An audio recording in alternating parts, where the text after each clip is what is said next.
Saga.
Ooh, hello. There we go. That was really weird. All right, it was showing that it was connected, but actually wasn't coming through. Eggers Pekka sound. Hello, hello to you too. Let me go back and act like that never happened. I mean, that was the first time the sound wasn't on in like 3 weeks. So I was due. Hello, welcome to Solo Playthroughs. We have a good one today. We're going to the Gloom of Kilforth. This was a review copy sent to me by Hall or Nothing Productions. Huge thanks to them, and excited to see what we have here today. I know this was not a huge favorite of a couple of peeps in the chat last week. I know, like Jester, I don't think was a big fan of it. Maybe somebody else mentioned it. I'm really digging it. I mean, to me, this is hitting a really nice sweet spot of a few games. It's kind of, to me, like a better version of Darkest Night, and I don't know whether that's just Darkest Night showing some of its age or some things about this that really work for me. It doesn't run the problem of Darkest Night, where sometimes you just end up in this eternal grind of a game. This game is tight. It's 25 turns. It is what it is. You better get it done or the game ends, right? I really dig that. That said, I think Darkest Night still evokes like this lifelong work of like some dude who spent years like perfecting the game of his dreams. This doesn't do that to me as much. And Tristan Hall, no offense to him, I know he poured a lot into it, and we'll talk more about Tristan. Tristan is the designer of Gloom of Kilforth, Shadow of Kilforth, Call of Kilforth, which is the latest edition of this. He's the designer of Veilwraith, so he's been producing a bunch of games in recent years. And this seems to be the one that his first. I don't know too much, but this is a very popular solo game, and I was really appreciative to get a copy of it from Hall or Nothing Productions to make it that much easier for me to get it on the channel. So let me start going through the setup. Someone can confirm that the audio is better. I mean, I had the sound from Eggers, which I really appreciate, but another confirmation that this is actually coming through and I'm not talking to myself would be amazing. Yeah, because that was really strange. So a little bit to do in setup, basically a lot of decks to shuffle. So let me start that right off the bat. So we have this night deck over here. The night deck is 25 cards. Let me make sure that's right.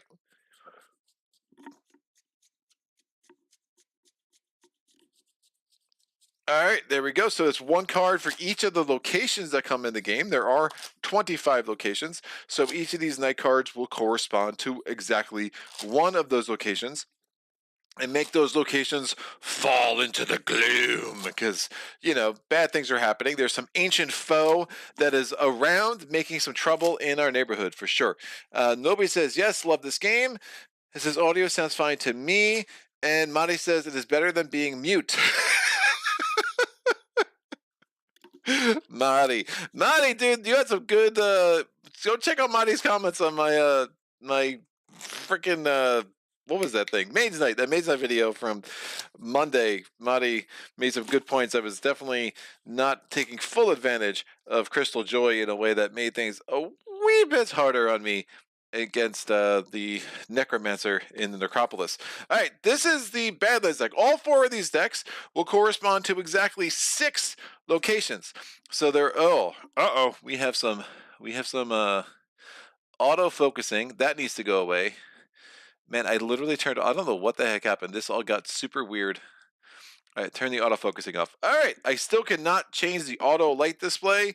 That's just a feature of the Brio. It's a little annoying, but as soon as we have everything set, hopefully the light will come to a good level that you can see a lot. Now, there's a lot of information in these cards. It's going to be hard to see total a lot of it. I will definitely narrate as we go so I can let you know what's going on. But anyway, there are 4 different terrain types. We have Badlands, we have mountains, we have forests, and we have plains.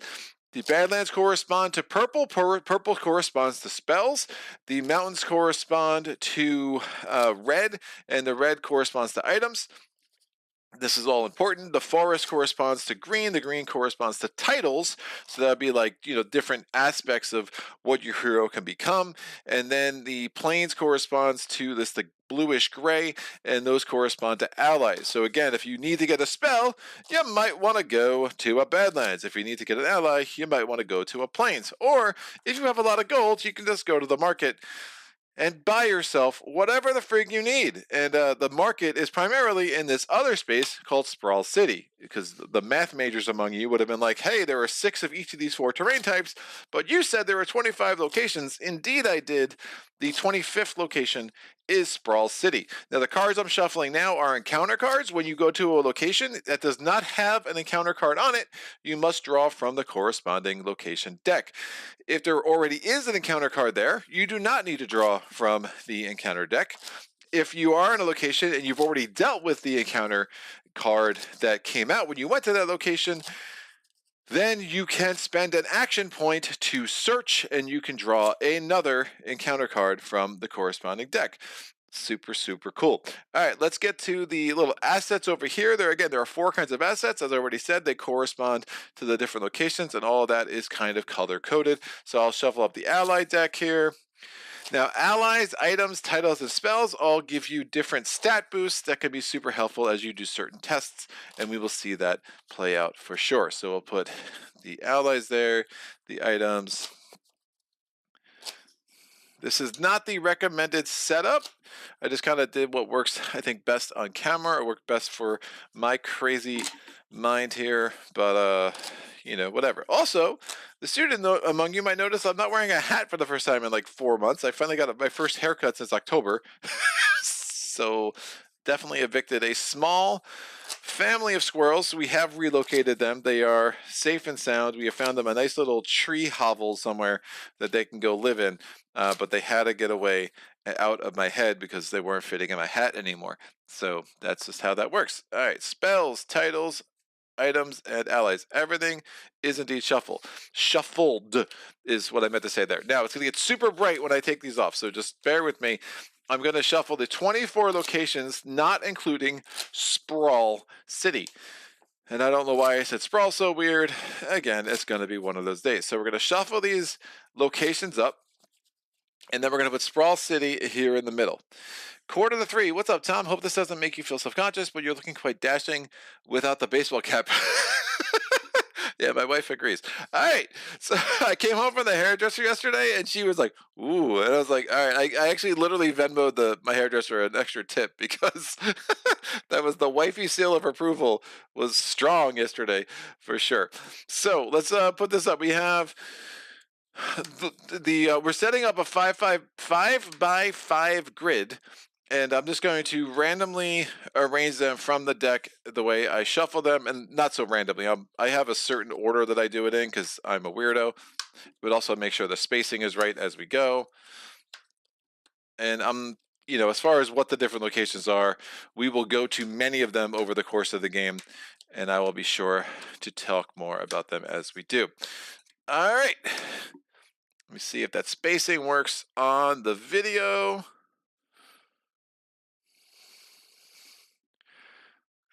Think this is gonna do. All right, kids. Now it's gonna get crowded. That is just the nature of this game. There will be cards on top of cards, and we're gonna have to look and try to see what's going on.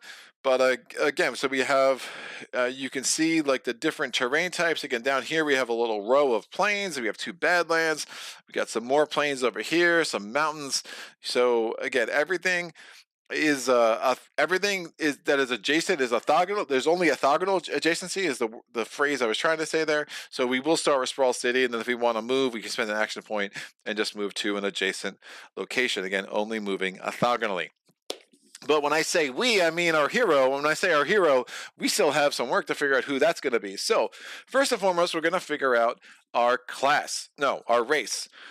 There are 8 races in the game. We have Orc. Sorry, but hold on one sec. Sorry for coughing in your ear right there. We have an orc, a half elf, a vampire, a dwarf, a dark elf, an elf, a half demon, and a human. I'm just going to roll the d8. We'll just randomly select one of these suckers. I rolled a 5. We're going to have the dwarf, who I have not played with the dwarf yet. The dwarf has a hero ability of resilience. When daylight ends, if you are at a mountain location, heal 1 hit point. The dwarves march abroad as a threat to their mountain home grows. They have a pretty balanced stat lines. They have 3 fight, 3 study, 2. What is that called? 2 evade, 2 sneak, and 2 influence. So pretty decently balanced, and we'll kind of put them right there. We're going to start with 1 money. That's why that gold is there. We're going to start with this little 3-leaf clover that we'll be able to use. I guess that's a tree. It looks like a 3-leaf clover to me, but that's a tree. That could basically hide us. We might want to hide at certain points. We're also going to start with 4 of these tokens. These are fate tokens. We can discard a fate token once a day, I should say, to get an extra success, and then we're going to put 4 health on our dude here. Now, this isn't just any dwarf. This dwarf is going to have some special characteristics, so we're going to figure out what class of dwarf this is. Now, our options are ranger, wizard, assassin, rogue, shaman, warrior, priest, or war mage. Now, each of these classes will also have a special skill set. There are 2 for martial, 2 for arcane, 2 for shadow, and 2 for pious. So I'm going to roll the d8. Let's figure out what class of our dwarf is here. Our dwarf is a shadow class, which gives us 1 additional value for study and 1 additional value for sneak.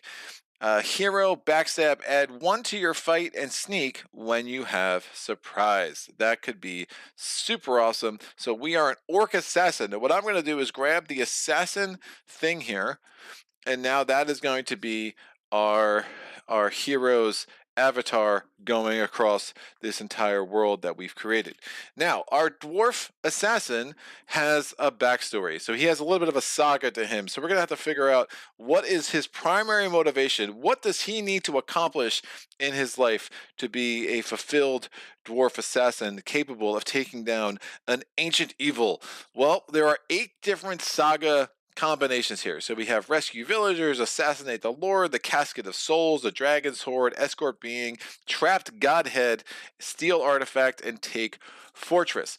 Each saga has 4 chapters, and then there is like a finale. And then once we accomplish that, well, now the ancient evil is worried about our presence, enters the board for 1 final combat with him. Again, assuming we get there, because there's no guarantee we get there in the 25 rounds of the game.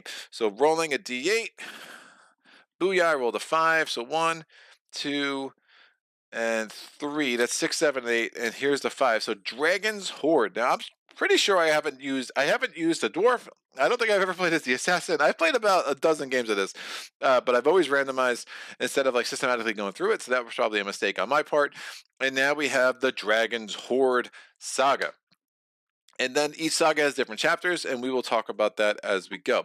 Making sure that is above me like so. Final part of setup is we're going to need to figure out who our ancient is. Now, there are 4 ancients in the base game. Now, what I'm going to do is I'll probably put this on the channel 3 more times is my plan, and I'll do the different skill sets. So right now I'm going to do the shadow skill sets. So let me make sure I get the shadow skill set cards. And I'm going to kind of read through those to get an idea of where I might want to go with them. And then what I'll probably do is I'll go through the different skill sets, and then I'll go through the various big bads. I have faced all of the ancients yet. I have not defeated all of them successfully yet, but I've defeated a number of them, and it did take me a few games to get my head wrapped around this and how to do that well. But I'm just going to roll a d8. 1, 2 will be the bottom one. 3, 4 will be this one. 5, yeah, 5, 6 will be this one. Counting is hard. 7, 8 will be the Deacon of Betrayal. I rolled a 7, so that is the deed going to be the Deacon of Betrayal. And we're going to do a couple of things automatically. So the Deacon of Betrayal comes into play. The Deacon of Betrayal is going to roll 8 dice in combat. That's a lot of dice. Only has 9 health, though. And we're going to read this little flavor text. The Deacon of Betrayal usurps the minds of his victims, turning brother against brother with his evil trickery and growing stronger as they suffer. The Deacon of Betrayal will have certain abilities. Battle has a trap. As soon as we start a battle with the Deacon of Betrayal, we will need to sacrifice an ally if we have one in play. And that would be, again, we can have up to 6 assets in play. If one of those is an ally at the very beginning of that battle, that ally needs to go away. The Deacon of Betrayal gains +1 maximum and current hit points for each stranger in play. So if we trigger a battle with the Deacon of Betrayal, anything that says stranger on it that's an encounter card or a plot card, which I'll talk about in a second, would be added to the Deacon of Betrayal, giving them extra abilities, also giving them extra health. When a battle round starts, each hero rolls 1 less dice than they did the previous battle round, and that's from your base dice. So if you have any bonuses, so say somehow I have 8 dice for a fight. Well, I might have an additional 4 from some spell or something, whatever, that doesn't count. That so my base would go from 8 down to a 7, and the next round down to a 6, and the round after that. The idea of the Deacon of Betrayal, especially since they're rolling 8 dice at you, is you really want to be in a place where you realistically can get to 9 damage in one round if possible, no more than 2. Otherwise, you ain't gonna survive, at least as far as my skill level with this game. Hit point damage stays in a Deacon Betrayal after battle. That only really matters in a cooperative game, because if we lose, we can't escape the battle with the Deacon. Once we start that battle, it is what it is. And if we lose, game over, we dead. So hit point damage staying in the Deacon Betrayal is not going to matter very much. In the night phase, when a plane's location falls into gloom, place 1 random plot card on it. The Deacon of Betrayal heals 1 hit point every night phase as well. Look, again, that's not really going to matter either, because again, either we kill it or we don't. Either we kill it, be kill or be killed, kids. That's basically how that's going to work out. But because we know the Deacon of Betrayal is coming into planes, all the plot cards are going to be related into the planes. Now, there's 2 ways you could do this. By the book, you could have this off to the side, and whenever I pull a night card that makes one of the planes locations falls into gloom, I can also remember to pull from the plot card. My brain, I would not remember to do that every time, so I've just basically taken these plot cards, and this is also recommended in the rulebook, I think, or I saw it on a BGG forum, and I just put the plot cards underneath the planes cards on our little city, or our little grid of locations here. So those are planes. We have a planes card up here. Again, I'm just randomly assigning these. A planes cards up here and a planes cards up here. And once we get our first plot card, as the game develops, I will indeed tell you how those work. All right. Quarter to 3 says timing. I was just typing that. I missed it. I forget. Excited to see this. I have a soft spot for this game's absurdly lush artwork. The aspect of exploration and progression is just gravy.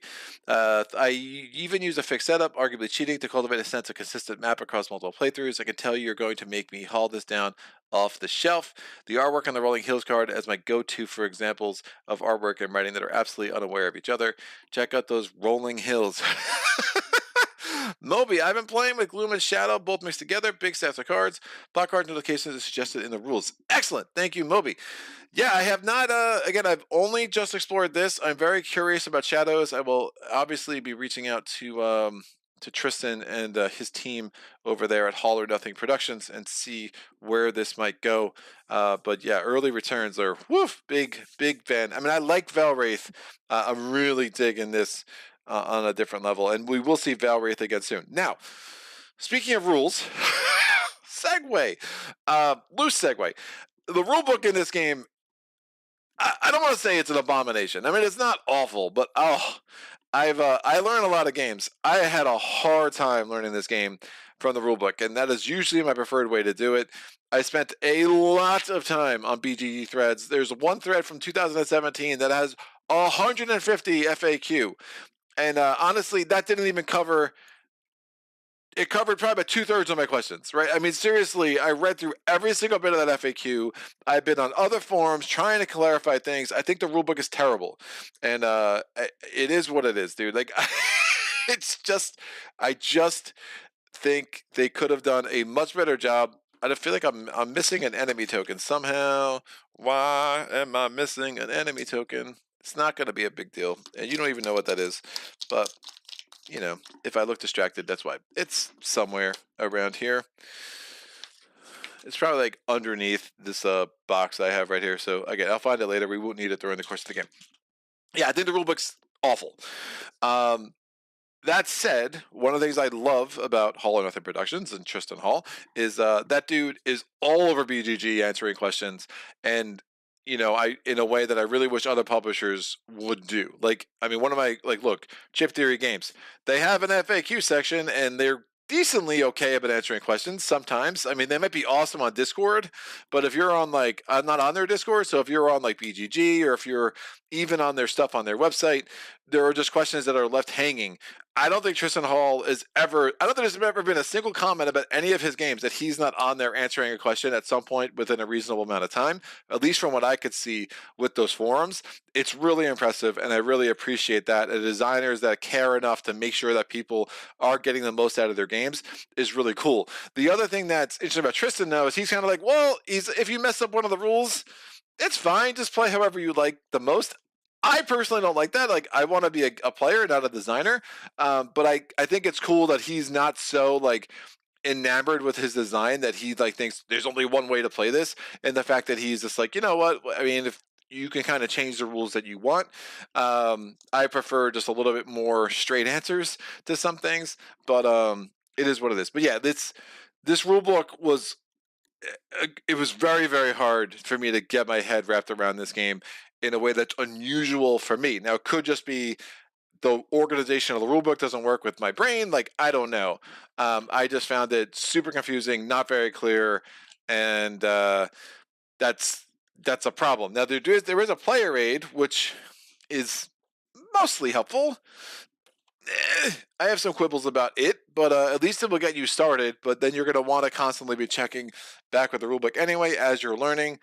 But at this point, if there's any mistakes I still have, definitely please put them in the chat. I should be good 99% of things. There might be an edge case or two that I'm still not totally clear on. All right. Time. Tom says, sorry, time to come. You talking about your haircut precisely as I was typing my comment. After you looking dashing, you took your timestamp comments. Nice. Jester says, good luck on different keywords. Worst game design in history. Not a fan if you can't tell. It's interesting, Jester, because like we talked about this the other day. I know it was you. Like, I don't find the keywords are so obvious where they are that it's not really hunting, it's a matter of gathering. Like, one of my least favorite mechanics in all of games is when you're making me hunt through a deck to try to find specific cards. Like, I find that in Sentinels. I find that in Magic the Gathering, which I only played twice, and I was like, this isn't for me. Villainous drives me nuts. There are just games that do that hunt mechanic. This isn't that for me, because you have so much information about where things are. Now, there are some exceptions to that. I know the Deacon of, like, some of the sagas will be like, you know, chapter 4, you need specifically a shadow asterisk, like a shadow card with an asterisk. Like, those could be tougher, but you have the whole game to prepare for that. So I think there's a level of forethought, planning, and strategy that comes into play for me that doesn't make it feel like I'm just trying to get lucky hunting for certain keywords. That said, I think it could be obviously it's a valid complaint for Jester. Like, there might be some things about this game that you just don't really love because of that, and there are times that like you just can't find the keyword that you really need. And that's fine. I think if you're exploring enough, like things like stranger, quest, place, enemy, for the most part, they're ubiquitous enough that it will come up. But again, there are games where, you know, having said that, and I'm really stuttering today for some reason. If you there are games that have like, hey, I really need a stranger, and if you get unlucky enough that you just don't find a stranger early, like, I could see it happening, but I do think that's the exception, not the rule, for sure. Quarter 3, it's not really hunting, it's really gathering. Nicely put. I'm gonna have to steal that. Awesome. Trademark me. All right. Let me look at these skills since I'm not familiar. So these skills are actually linked to our little saga here. So as we finish a chapter, when we finish chapter 1, we get a level 1 skill. We finish chapter 2, we get a level 2 skill. When we finish chapter 3, we get a level 3 skill. You can see where I'm going. So our level 1 skills, I just want to get a sense of what they are, and then we'll talk about that. Oh, that's not helpful. That's probably helpful. That's cool. Ooh, that's real cool.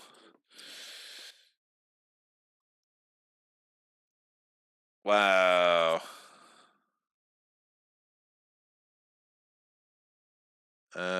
No.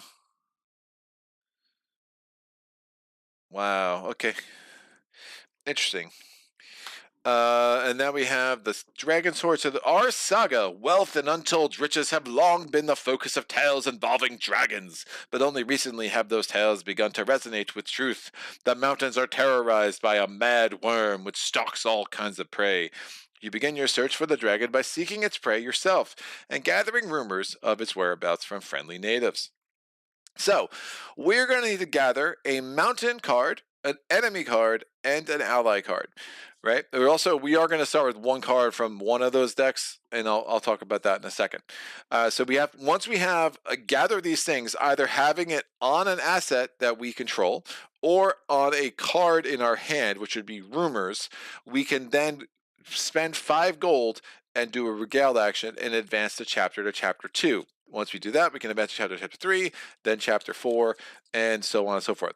I'm going to look at the keywords I need in chapter 2, planes, stranger, and item. The keywords I need in chapter 3 are place, spell, and stranger. The keywords I need in chapter 4 are noble, quest, and humanoid. And then we have to slay the dragon at the end. It's going to be a confront action, which I'll talk about what that means as we go. And I'm going to need to get 7 successes on this dude. If I defeat him, I turn him over. I get a free item and put it in play as an asset. Ignore the limit of 6 for this new asset. Cool. That's super interesting. All right. So I'll put that there. So getting an ally out first is going to be important, and we know that allies are going to be eaten up by the Deacon of Betrayal. And I'll put the Saga stuff up there. I think that'll make some sense. Now, since I'm going to want to get an ally out, I'm going to start the game to complete this chapter 1. I'm going to start the game looking at 2 cards from the ally deck. We get to keep one as a rumor, and then we get to put one, shuffle it back into the deck. Now we have the Elementalist, which is Saya Tuva the Elementalist, drew power from the well of nature instead of mystical veil. He craved the simpler existence and knew the ancient past well. Then we have the Smuggler. He would give you a +1 to influence. The Smuggler is a +1 to sneak, veil, become hidden. Dread Pirate Zara Rose was moving into the forge inland to forge a new reputation from fresh opportunities. Now I could everything that comes from these decks, unless we're gaining them from like a market action, unless we get a trophy where we actually get the item, we don't put them right in play. They come into play as a rumor instead. Now I could, when I'm trying to do chapter 1 here, I could actually discard a rumor, but it's better to have the long-term effects of them and have them in our play area as an asset. Now we're limited to 6 rumors, we're limited to 6 assets, we're limited to 6 loot tokens, which we'll talk about as we go. The question is which one of these is going to be easier to get into play and which one of these is going to be more helpful. So to get them into play, you have to go to the location listed on the bottom of the card, and then you could do a discover action if there are no, it doesn't even matter if there are encounter cards there. Great. So we could do a discover action and put that sucker into play once we're there. So if I was going to put the Smuggler ally into play, I need to find the Lonely Gorge. That's up there. If I wanted to put the Elementalist action into play, I would need to find the Old Wood. He gives me 1 move AP, action point, and she gives me ability just to become hidden. Those are both Val abilities. So those are deeds. And the way the deeds work is I use these obstacle tokens to remind myself when I've done it. You just have to cover it and then uncover it. It does say that pretty much to turn them sideways or tap them with but no, we can't use that word for legal reasons, which is fine. I just use these obstacle tokens because we have more obstacle tokens that we're going to need in a one-player game. I think the smuggler is actually a little bit better. That ability just to become hidden, especially with the way that I'm going to really like to have surprise. I kind of like her better. I don't love my fight values though, and also she would make me go to the Lonely Gorge.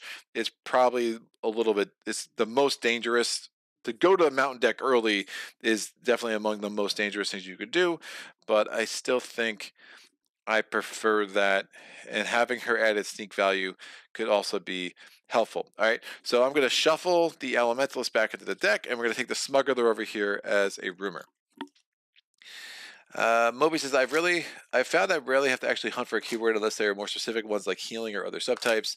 Tom says, but I too understand that Jester's complaints. Sam Young, a little late to the show, but eyeing this for a while. Is the gameplay worth it? And Tom says, Sam, don't ask Jester. I think so, dude. I really like this one.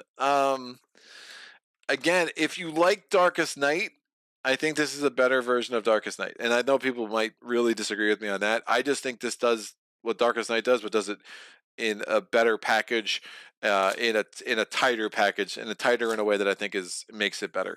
And again, it's not, again, they're very different games in other ways too. So I don't want to be like this is like an absolute like, this doesn't replace that, so to speak. It's not like one of those things, but there's a lot of similar vibes as far as the world building and like the roll to resolve nature of it, and the needing successes and the tests and all that stuff, and the gathering of items. So if you like the itch that Darkest Eye scratches, I think this scratches that itch, but does it in in a better way.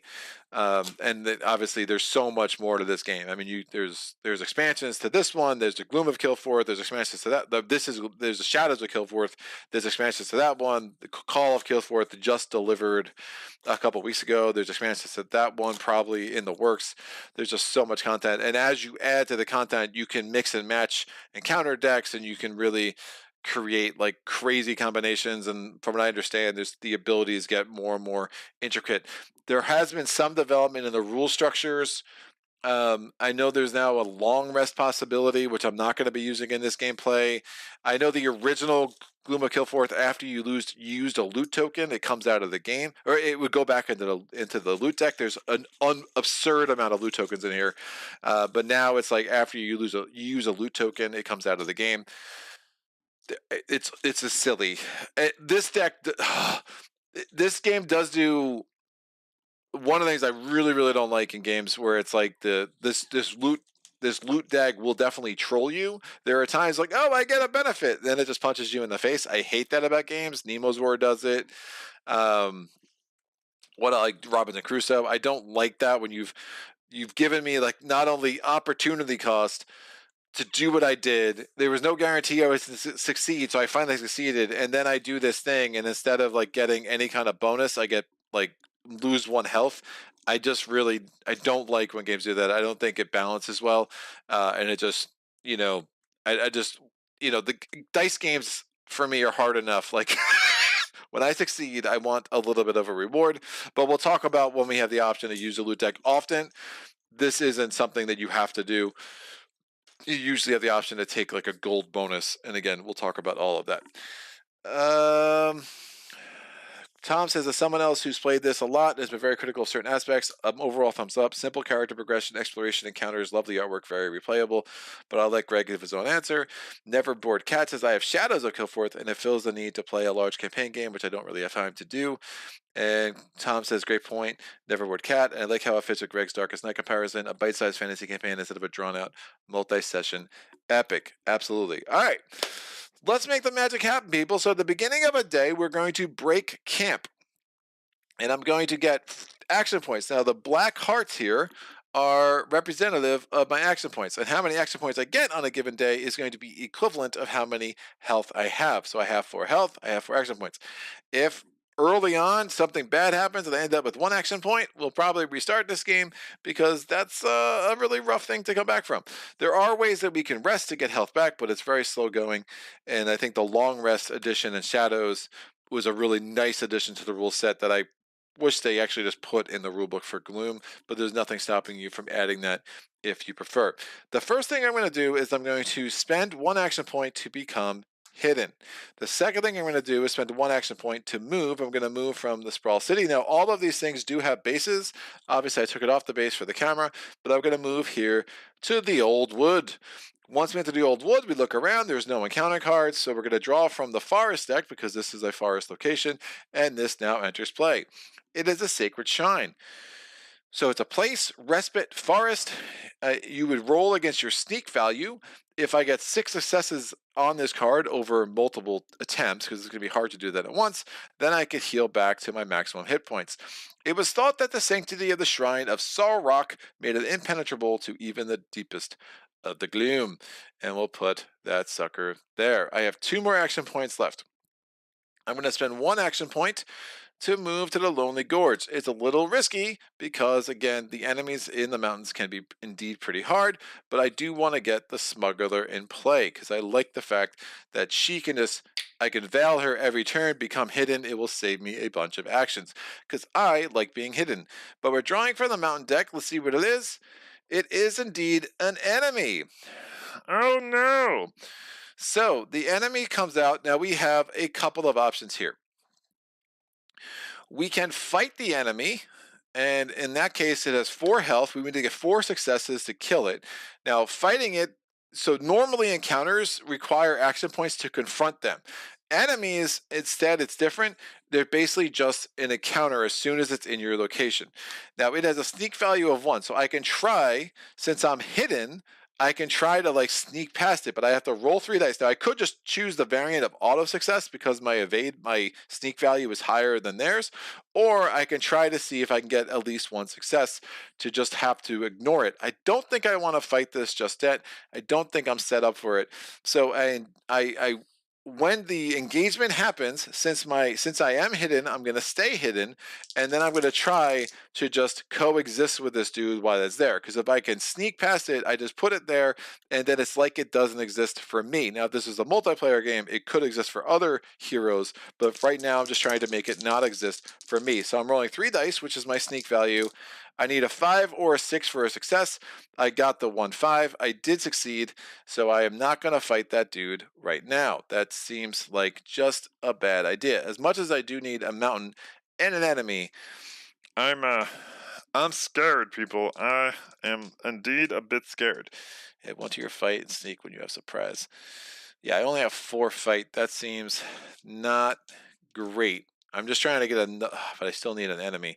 But he's got 4 health, and he's rolling 4 dice at me, and all of that is scary. So now with my last action point, I'm going to discover, because again, I don't have to worry about him because I snuck past him. I'm going to discover, and I'm going to put the smuggler in play, which I could do because I'm at the Lonely Gorge, and now I have myself an ally in play, and my sneak value is now a 4, which is super nice. All right. Sam Young, I believe every game has certain aspects that might bring a negative that doesn't affect overall enjoyability. Yeah, it's a good point. Tom says, Greg, if you get a sec, I'd be curious to hear how you feel this compares negatively or positively or otherwise to Set a Watch. That's another game I mentally lump in with this and Darkest Night. Yeah, Set a Watch doesn't hit that same point for me just because like it's so much, like it feels like less epic Saga and more tower defense-y, quick gameplay, rolling dice. Like it's much more tactical than strategic, I think. But maybe that's wrong. But I guess it depends on the characters you're playing with. The fact that you're controlling 4 characters, there's just a lot more going on for me with Darkest Night.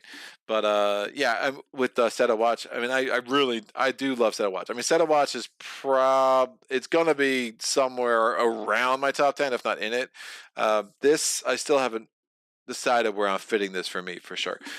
Sam Young says Darkest Night, yes. And then Old Lordy, I forgot this has support for multiplayer. I seem to recall even more potential rules missing this if you try to bring in another player. Yeah, it seems like a mess. This is definitely a game that I want to get a bunch more plays under my belt before I start introducing the co-op rules to it. All right, so those are my 4 action points. I'm out of action points, so I have to make camp. What happens when we make camp? Well, first we're going to draw this night card. Bum, bum, bum. The Howling Gale. Place one obstacle at each location for each stranger it has. Now, this is a weather. There's always one weather card in play at a time. And when a stranger enters play, we place an obstacle on it. Additionally, it tells us that the old wood falls into gloom. So if we started our night phase in the old wood, we would lose 1 health. And every time you lose health, you also lose an action point. Yeah, good luck with that. So, when a stranger enters play, place an obstacle. I already said that, and that already fell into gloom, and that's it. So, at the end of the night phase, we also are no longer hidden. We start our next round. This is like a rules lesson right off the bat. Gotta love it. This guy is gonna now try to engage me. I still am not that eager. Well, first of all, I get 4 hit points, so I have 4 health. I'm still not that eager to fight him because, ugh. But I have this deed action. Now, deed actions don't require action points, and they you can't do them when you're hidden, right? Is a whole other thing to think about. But I'm like, I don't want to fight with him. So as the engagement starts, I can indeed use the smuggler's ability to become hidden and then nullify that engagement. And I think that's just a much smarter and better place for me to be. Oh man. I need a mountain and I need an enemy. Yeah, so we're just going to do that. We're going to have our smuggler. We're going to become hidden. We're not going to fight this guy right now because I think he's going to punch me in the face and it's going to hurt, and I don't want to do that. So I'm going to spend my first action point to now move into this Lost Forest. Once we get to the Lost Forest, we pull an encounter card. Again, I became hidden. That dude just stays there, and it is what it is. Oh, I'm sorry. I became hidden, but now the rest of the engagement will carry out. I still have to roll against my sneak value against his one because I was playing I thought the auto rules were the real rules for a while, so that might be a little bit to get used to. I rolled 4 dice. I got 2 successes. I managed to stay hidden. The devil stays there, and now I move on. The devil, reading the flavor text here, that this great evil was here could only mean that truly terrible things were afoot in these parts. Naturally. That makes some sense. All right, I spent the next one. I moved to the Lost Forest, and now we pull a card. It is a place. Unseen bridge, place, respite, forest, relocate to any location. It paid to know the old pathways. All right, that will go there. Do I need a place next? No, I need plain stranger item. I'm just going to leave that sucker there because it is what it is. I'm going to spend another action point to move down to the Spine Ridge Pass because I still really need a freaking mountain card. And hopefully it's not a nasty enemy. Yikes. Not great. So, revealed, strongest hero pays 1 gold or performs a fight 3 test. If I lose a fight 3 test, I lose 2 hit points. Remember, if I lose 2 hit points, I also lose 2 action points, which is gross. When confronting a mass of bandits, one must choose between bribery or violence. I will spend the 1 and I will bribe them, and now this goes away. And I'm just going to put this on the bottom of the deck face up there. So I still have 2 action points left. I'm still hidden. Now, when you're hidden, you can't do deeds, but remember, my deed actually made me hidden. And when you're hidden, you cannot confront strangers. But everything else is pretty much fair game. So I'm going to go ahead and the hidden thing still trips me up sometimes. But yeah, we should be good. I'm going to spend an action point to do a search. Oh, yep. Great. So I'm going to bring another encounter because I still need a mountain card to get through this keyword. Bam! Quest! Woof! All right. It's a quest. Assist Noble Mountain. Guide the royal convoy of Princess Mary Jane and Catherine through these dangerous parts to earn remuneration in the near future. I was having a little struggle with those words there, but eventually we got there. Now I like that it's a quest. I could do it. It might take my entire turn next round, but I can definitely do it, and I think that'll be fine. Stranger hasn't entered play, so the Howling Gale has not mattered. All right, so we have 2 cute kids in a mountain. Don't know why they're there, but that's fine. We'll make that work. And I'm gonna go ahead and then just forfeit my last action point by making camp. When you cannot action points cannot exist at the end of your round. So if you don't use them, you lose them. So I'm just gonna lose that and go ahead and make camp.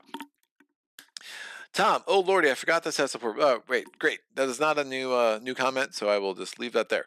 All right, a second place is going into Gloom, people. Again, there's only 25 of these cards. The last round you have is when there's only one card left in the deck. You don't even get that. It's like you have 24 turns to get this done. So we have to get through 4 chapters, get through the finale, kill the Deacon of Betrayal. As long as we can do the first thing around day 8 or 9, from what I've read, we're usually we should be okay. I would like to do that a lot sooner than that, obviously. Now, mind you, I need 3 keywords: mountain, enemy, and ally. I already have an ally in play, so I'm good with one of those 3. The ally is in a 1 or 2 player game. In a 3 or 4 player game, you would not have to do that third keyword. So, night card coming off. The Pelting Hell. When night begins, each hero who is not either hidden or at a location with a place loses 1 hit point. Well, the smuggler was definitely the right choice because she is going to help me get hidden, but there's only 1 weather card in play at a time, so Howling Gale goes away, and the Misty Ferns is now going to fall into the gloom. So now we have 2 cards in the gloom. All right. I'm going to get my action points when I break camp. I'm no longer a hidden because that happens as we break camp. And I'm going to go ahead and try to do this quest.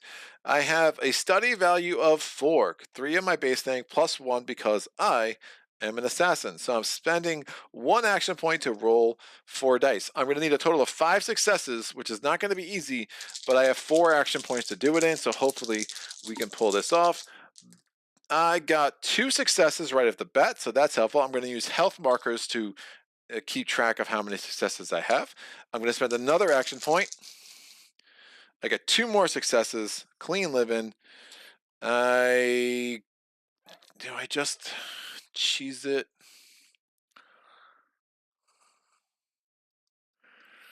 I could start once a day. I can call on fate. Now, when I call on fate, I could spend one of these 4 tokens to start the game with, or I could discard a rumor. Now, I have no rumors, so these are a limited supply.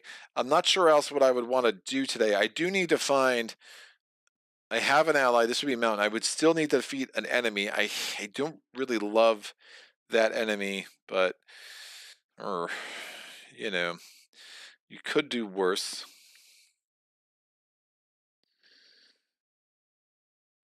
I could move there. I mean, he's an enemy that's on the board. I really worry about him. He's rolling 4 dice. I need to get 4 damage on him, and I only have 3.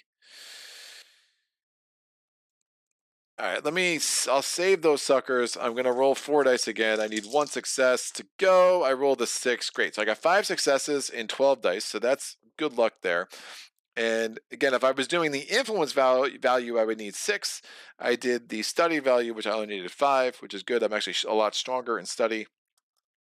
So what happens? So once I defeat a card, I have the first choice is I can draw from the loot deck, or I can get the gold reward that's in the bottom right of the card. I'm going to get the 4 gold there.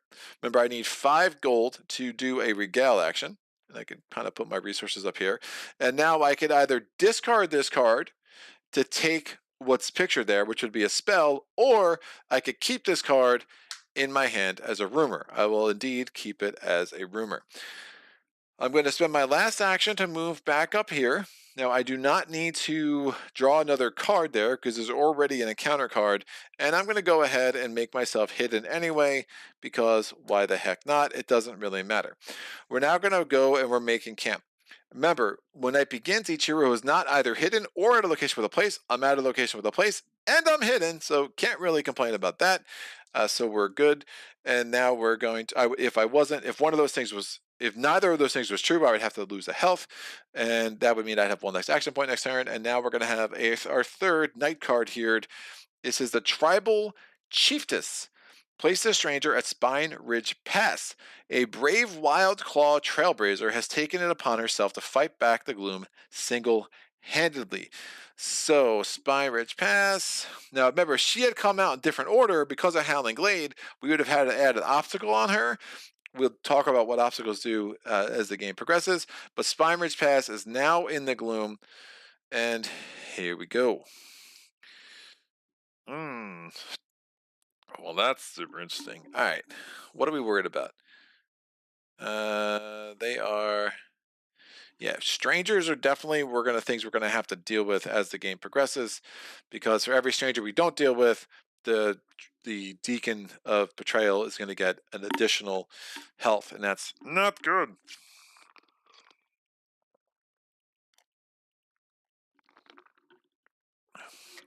That smuggler saved you from mountain devils and foul weather. I guess her job is smuggling actual dwarven assassins. Yeah, she's fantastic, and she's got 4 races. I mean, what else could you ask for? Oh man. So strangers are an interesting thing in that they require um what am I trying to say here? They when you confront them, you can try to like influence them, but I'd be rolling my influence value. My influence value is only a 2, so that's not great. Or you could basically just spend a confront action to turn them into an enemy, and then you go through a normal battle.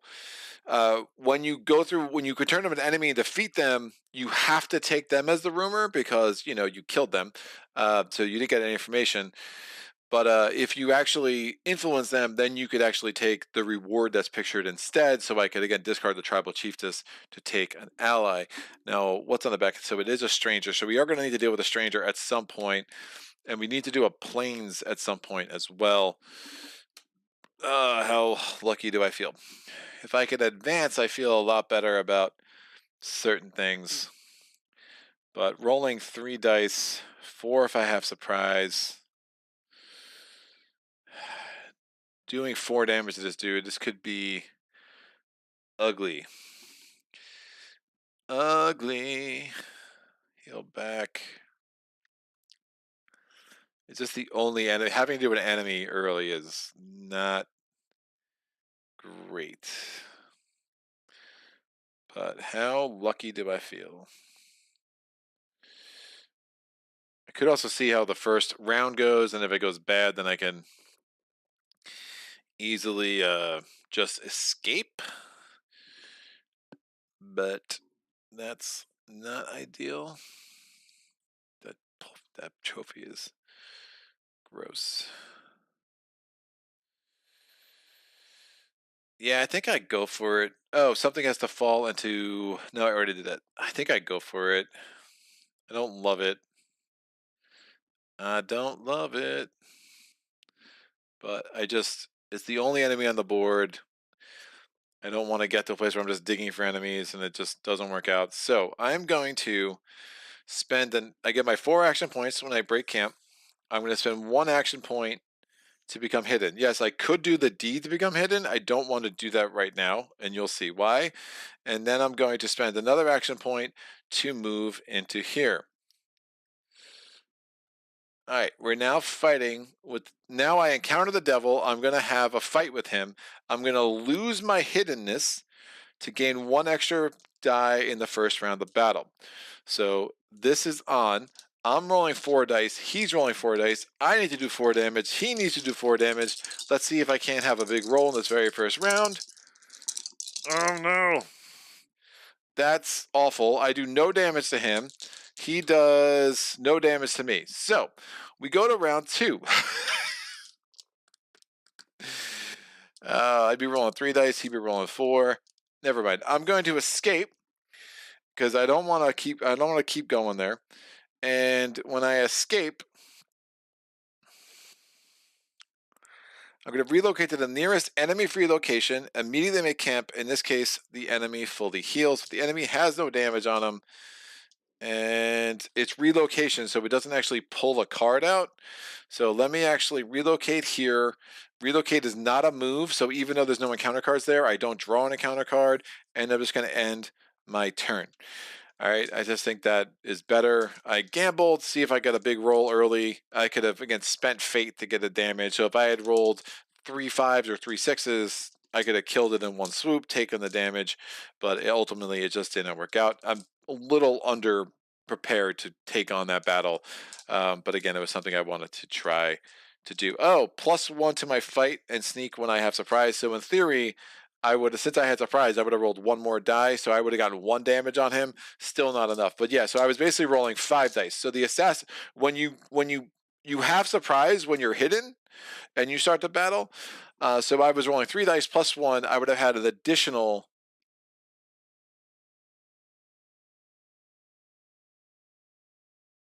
I'm assuming that's only on the first round. Yeah, because you only have surprise for the first round of battle, is my understanding. Yeah. So I would have had 5 dice in the first round and then 3, and then so that actually made a lot more sense to do that, because 5 dice that first round, anything could happen. Of course, I only rolled 1 hit. That's not good enough, especially when I only have 3 dice from there on out. So fortunately, they rolled bad too. We did 0. I did 1 damage to him. He did 0 damage to me, and then we just don't have to worry about it for the rest of the round. So something else is going to fall into gloom. Oh, I am not in a location. The deed. Since I have to make camp, I have to immediately make camp. I can't even use the deed, I think. Deeds have to be made on your turn. I think deeds have to be made on your turn. I wonder if I could make camp first. Deed. Deeds exchange goods. God, this rulebook is so bad.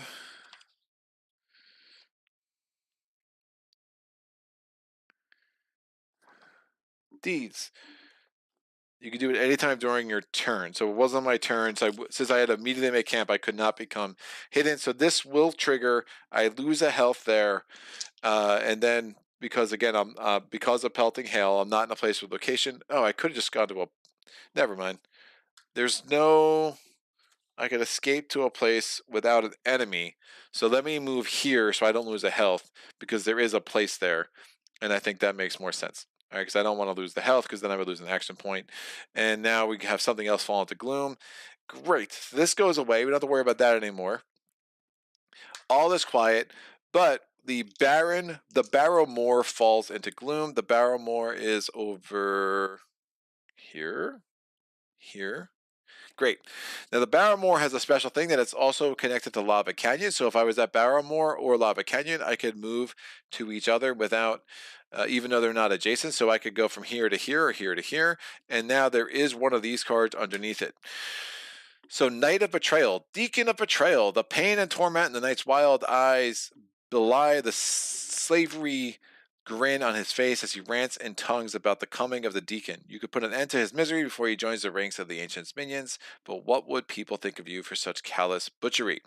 So, to defeat that, that is not an encounter card. So if I go there, I will have to draw an encounter card, but it's a separate thing where I can clear the board of the Knight of Betrayal card, and then it would come over here as a rumor if I did, plus I would get a loot token.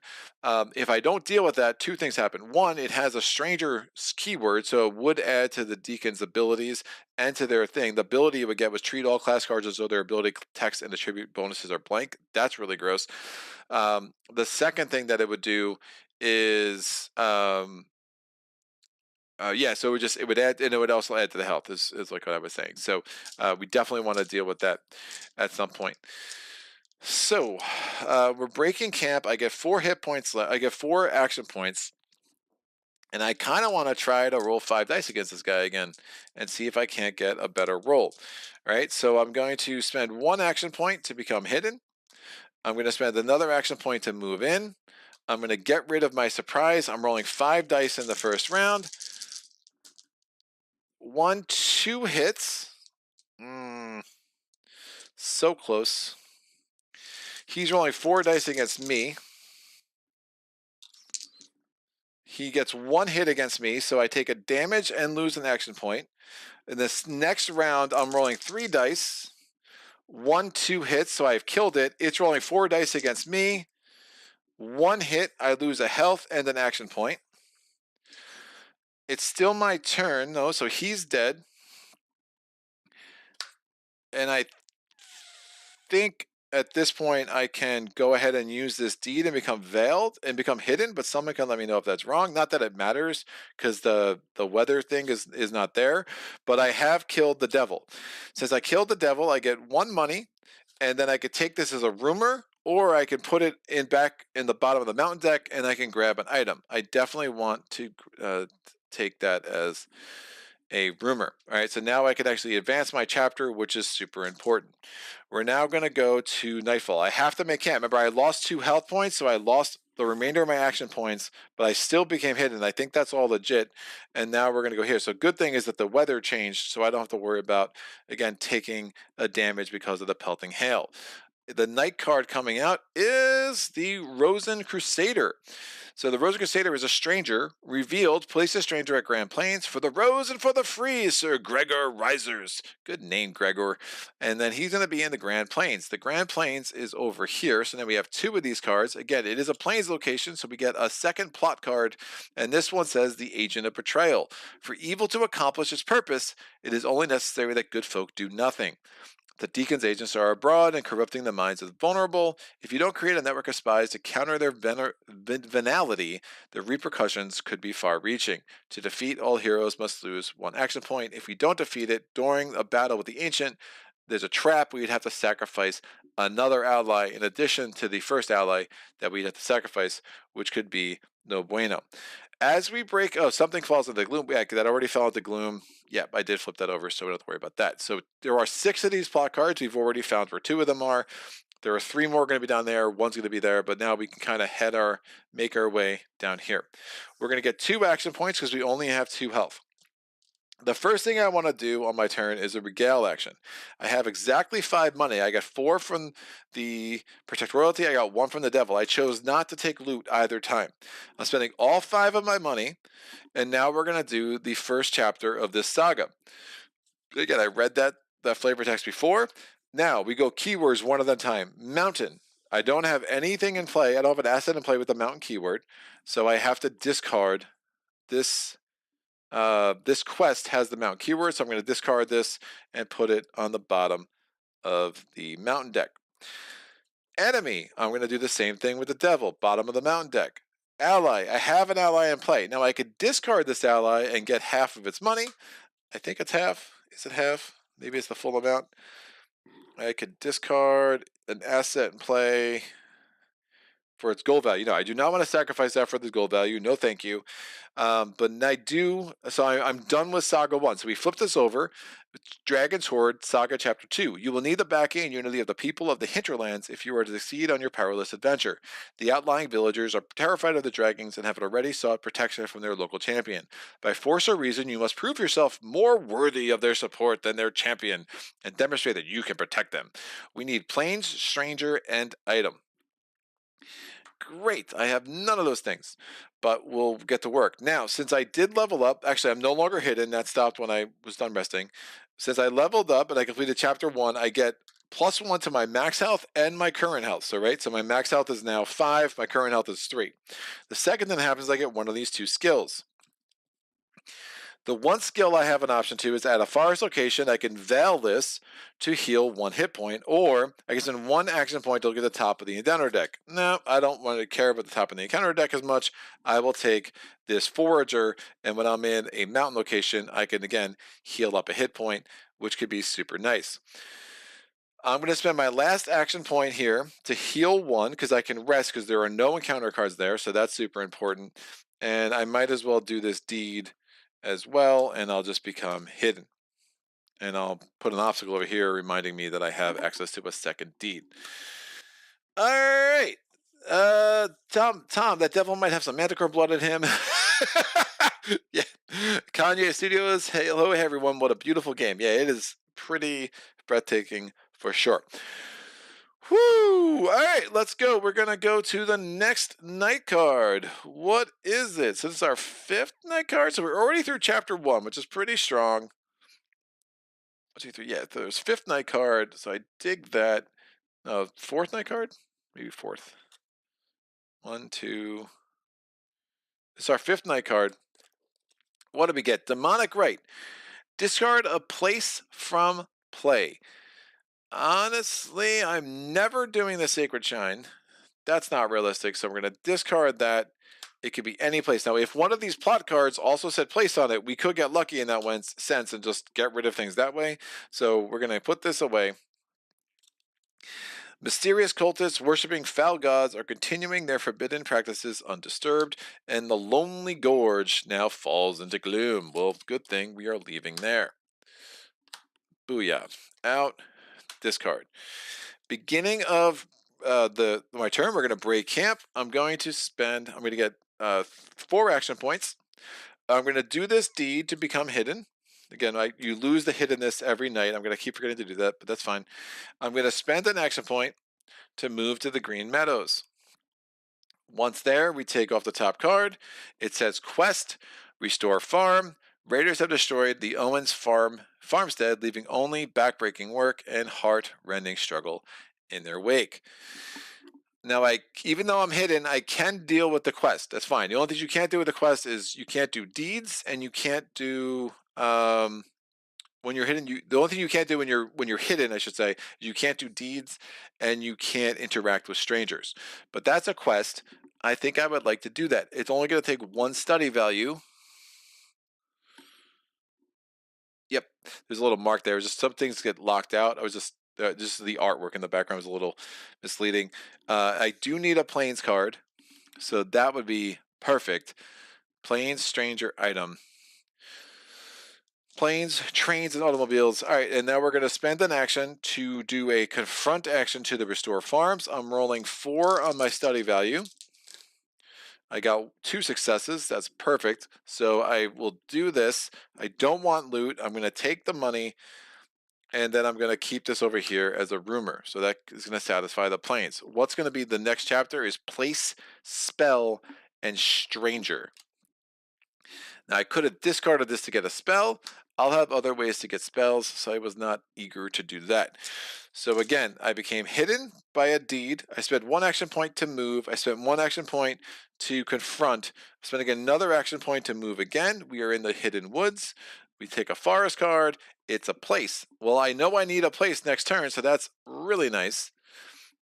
The next chapter 3 of the saga. So I'll put this here. And I'm going to become unhidden to do this deed to rest, to heal 1 hit point at a forest location, which is great.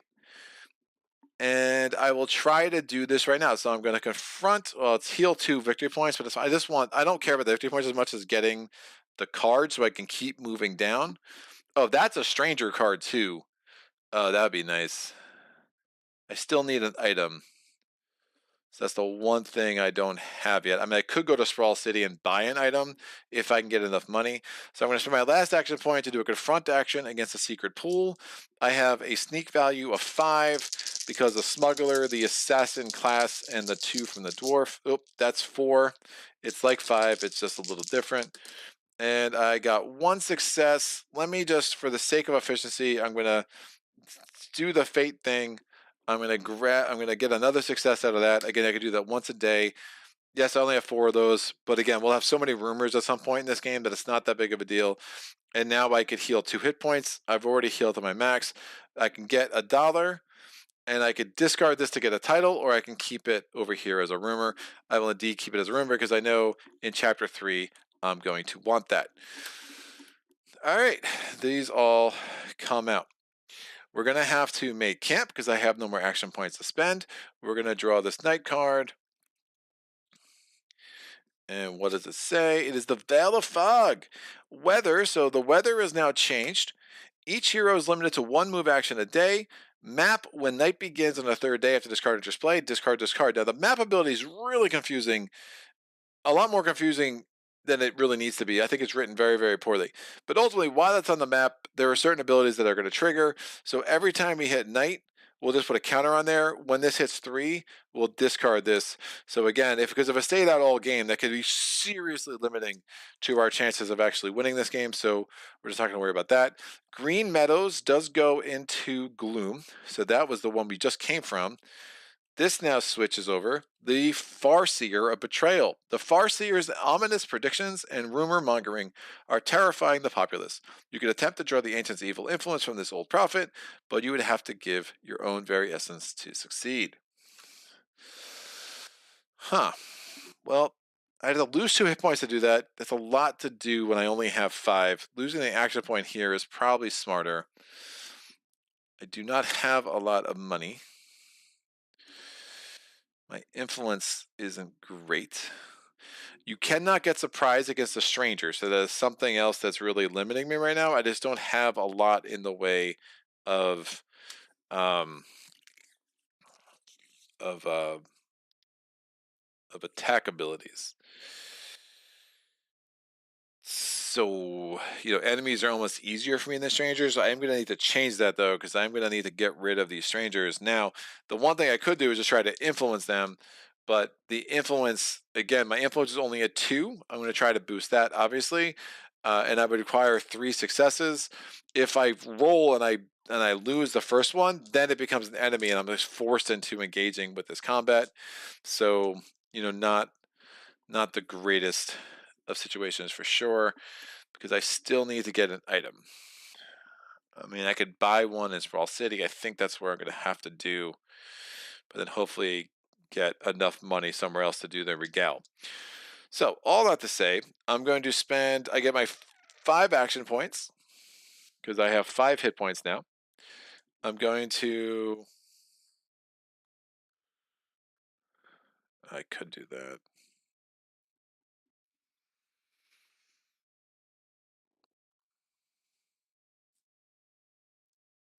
And I'm hesitant to come too far down. The forest being right there is helpful. Yeah, let me deal with that this turn, especially with the forest and the forager. It's going to be easy for me to heal enough, I think. So I'm going to do this deed. I'm going to veil. I become hidden. I'm going to spend an action point to move back up to here. We draw a card from the plains. It is revenge. Oh no! The strongest hero draws 1 stranger from the plains deck. Put that stranger into play at that location with the enemy token on it. The stranger gains fight +1 until it is defeated. All right. Well, we're going to keep drawing from the plains deck. It is an enemy. It's not a stranger. Not a stranger. Stranger. Booyah. Weakness is rank. So if I had a card that had rank on it, I could just basically get rid of this dude as a deed. His fight is now a 4, and he is indeed an enemy to me. His evade value is a 3 too, so that's not going to be easy to get past. So I think I'm just kind of left fighting him. But again, you can't have surprise against an enemy, so I'd only be rolling 3 dice. That's not good. So I think I stuck trying to evade this dude. But it's another stranger in play, which isn't great against the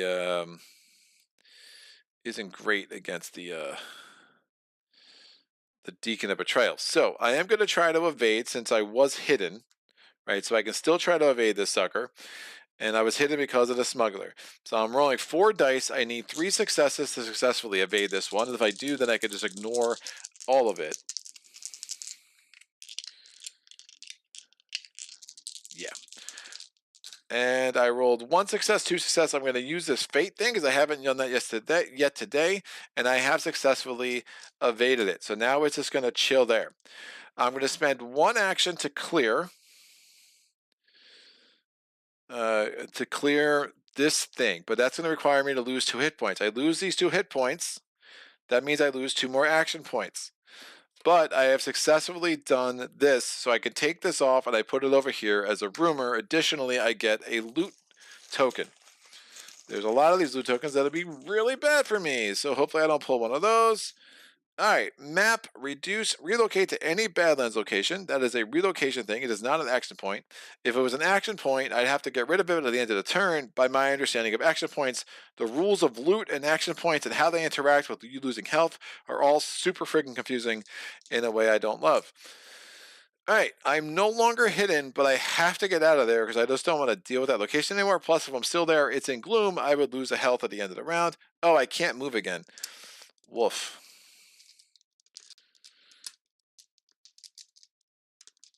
Yeah, that enemy is not good. And I can't rest because I have a dude there, which is making life super interesting. Oh, but this is not moving. This is relocating.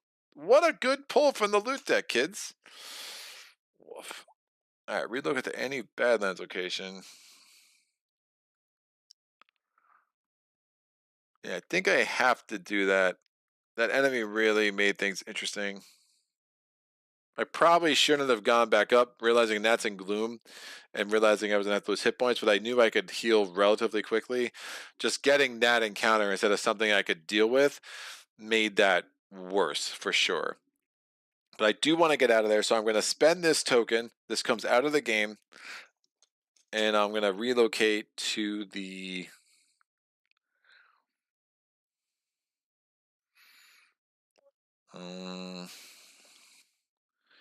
there's not a Badlands, not in Gloom, close to the Sprawl City, which is a little unfortunate.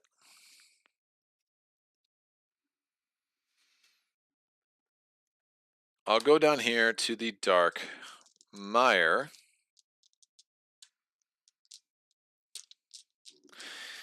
And since it's relocating, oh yeah, since it's relocating, I'm not even drawing an encounter card. Excellent. Now, since I relocated, I can use this last action point to heal, and then my turn ends. I'm not in a forest, so I can't do that. I couldn't move again. Again, relocating is not a move action. That's a whole other thing. So that worked out super well.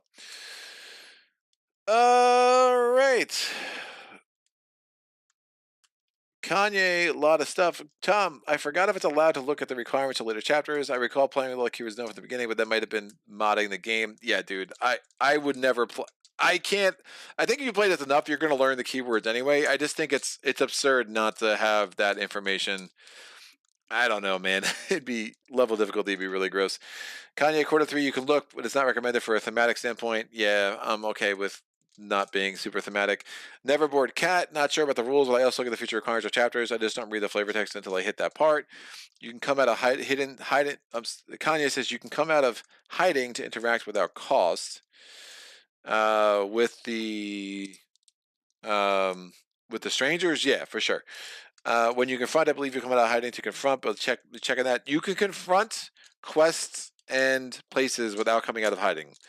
I'm pretty sure about that. It's quarter 3. I see that Greg just answered the question by verifying that what he'll need next chapter seems like a rule that you're not supposed to know. Would have been a used gameplay. In fact, it's not rules as written, says Kanye, but your game you can look if you want. Just a nice surprise of an unfolding story. You can find items in the mountains. Yeah, I know that. In Plains, you mostly find strangers. The fun part of the game is the colors tell you what you can find in most different locations. Yeah, I've mentioned that earlier. I'm probably going to end up in Sprawl City, I think, to buy an item. My problem is I'm not getting a lot of moolah, but getting that token that let me move here was super nice. That guy's now another enemy that I'm going to deal with at some point during the course of this game. Kanye said I can help clear any confusion if you're interested, for sure.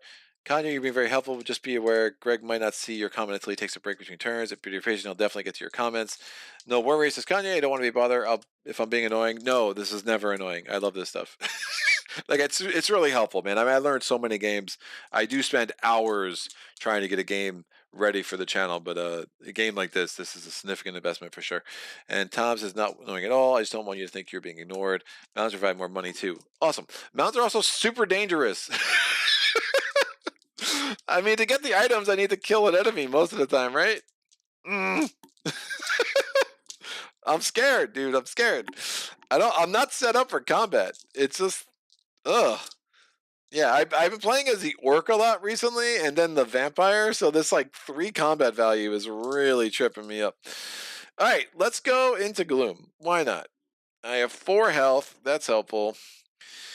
It's healthful. All right, Besiege City. Heroes must pay 1 gold to move to or from Sprawl City until the end of the next turn, and Barren Wastes now go into Gloom. The Barren Wastes. There we go. All right, I'm going to have 4 action points.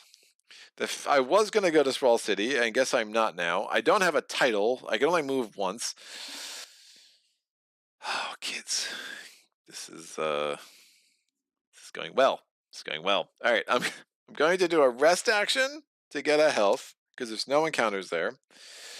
I'm going to do the smuggler to make me hidden.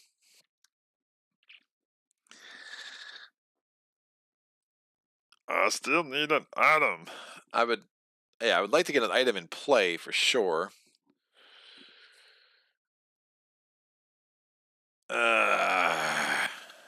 Stranger Plains. A whole other place for chapter 3. I'm going to spend an action to move. I need an item, so Kanye is definitely right. Sorry if I'm butchering. Is it Kanha, or you can, if you can put a pronunciation guide in there for me, that'd be great, because I don't want to be butchering what you got going on. We're drawing a mounted encounter. It's an enemy. Oh, he's not that bad. You ain't nothing. All right, map. When the engagement starts, you may pay 1 gold to evade him and skip the engagement. I don't want to skip the engagement. Let's make this happen. So the brigand comes in. What a good enemy to fight. I'm going to lose surprise, which means I'm going to have 5 dice in the first round. I only need 2 hit points, and he's only rolling 3 dice. This is perfecto. So what's going on? I rolled 2 successes, so he's going to be dead. He's rolling 3 dice at me. 0 successes, please. Oh, he gets 1. That's fine. 1 success, I lose a hit point. He's now dead. I'm going to get 1 money. And I'm going to discard him to the bottom of this to take an item. Please be somewhere I can put it into play soon. Oh, it's at the very location I'm at.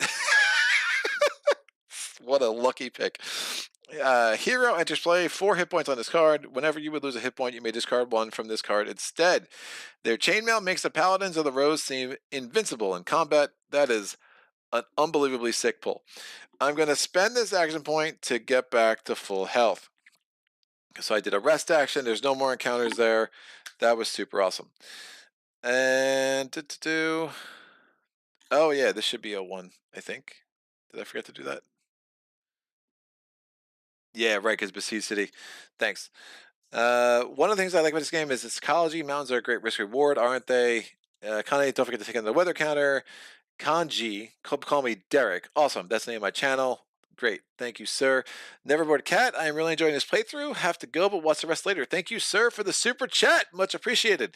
With one more, with Kanji, or Derek says, with 1 money cards, it's almost always better to go for the loot bag. I don't know, man.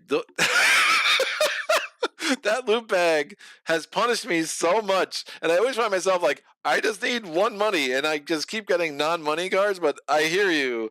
There's definitely things I'm not doing optimally, but I'm like, that loot bag is, and me, we don't get along. It's really bad. All right, we're gonna go to 2 here, right? Because this Veil of Fog might actually go away, which is super strong. We get this card. No, never mind. Freezing Snow, new weather card. Place 1 obstacle at least location with a quest. Quest. No quests on the map, so we do not have to worry about that. When a quest enters play, place an obstacle on its location, and the dark mire falls into the gloom, because that's where it belongs. All right, we're getting 5 of these suckers. I'm spending 1 action point to put the Rosen Chainmail into play as an item. So I have 2 assets. Again, it's a limit of 6. When it enters play, we put 4 hit points on this card. Whenever you would lose a hit point, I may discard 1 from this card instead. Oh, I don't have a title. I don't have money. I can only move once. I have this extra health, and again, if you lose hit points from there, you don't lose hit points. You don't lose action points because it's not losing those hit points. So I have like a little bit of like a get out of jail free kind of thing going on right here. So Lava Canyon is looking pretty Lava Canyon-y. Oh, I can move more than once. Veil of Fog is gone. Right, never mind. This can go away too.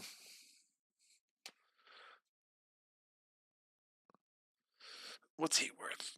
What are you worth? Oh, he's worth 2. That's nice.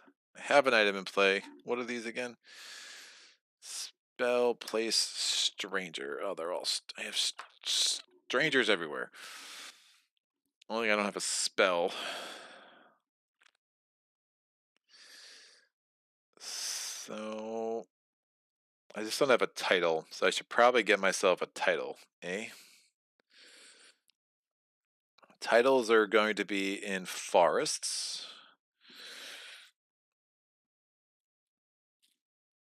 And I need a title to get rid of that. But we've already done 1 of these. Stranger. Remember, strangers are bad. They add health to the deacon. That's super gross. So let me go up to Lava Canyon, then over. I'll come over and then up. That's probably better. Fine. I'm going to deed this up.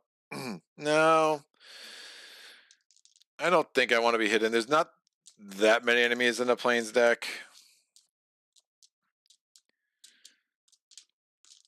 And I've already gotten, like, that card's really gross, the revenge card. So I'm going to spend 1 action point to just move.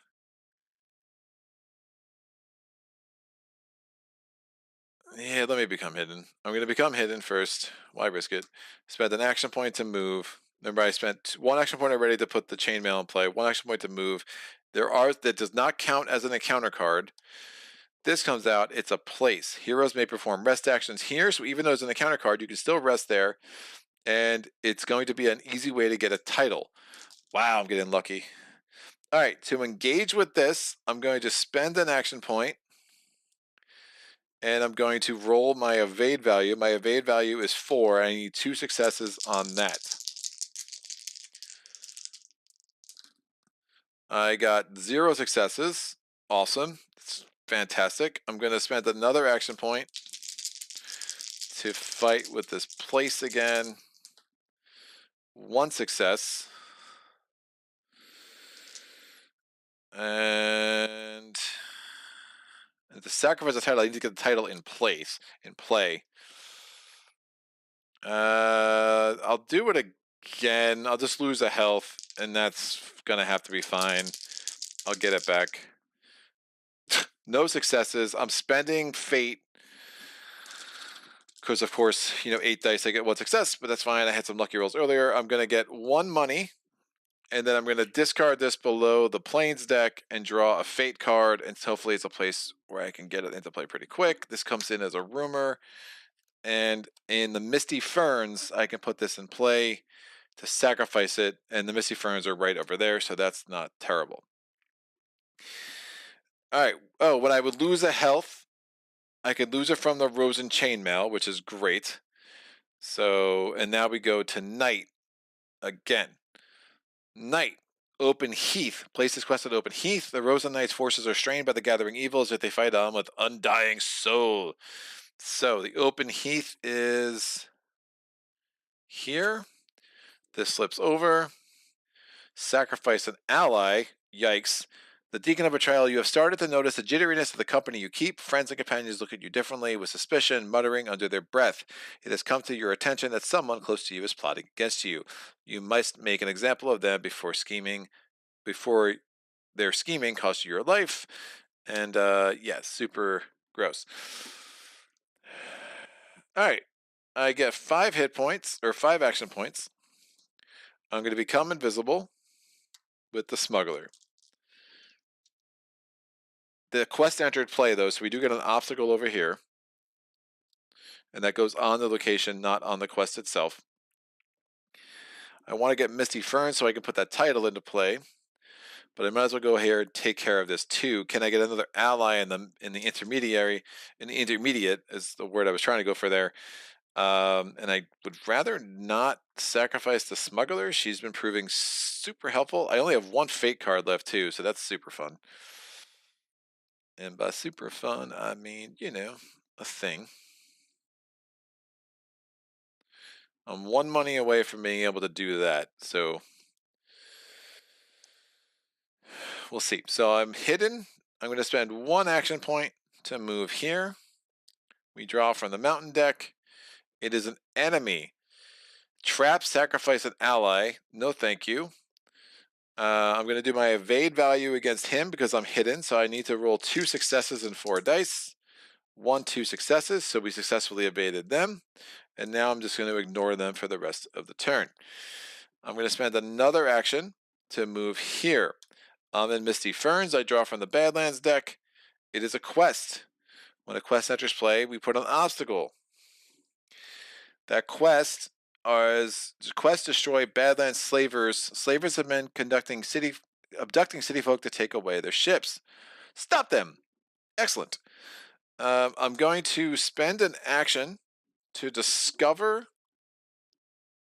this dark arts thing. So it's +1 to sneak, title, order, demon. Now remember, these things that have asterisks, you can only have 1 of them in play. So if I get another card that said order, I'd have to choose which of those 2 cards I want to play. So right now I have shadow, armor, and order.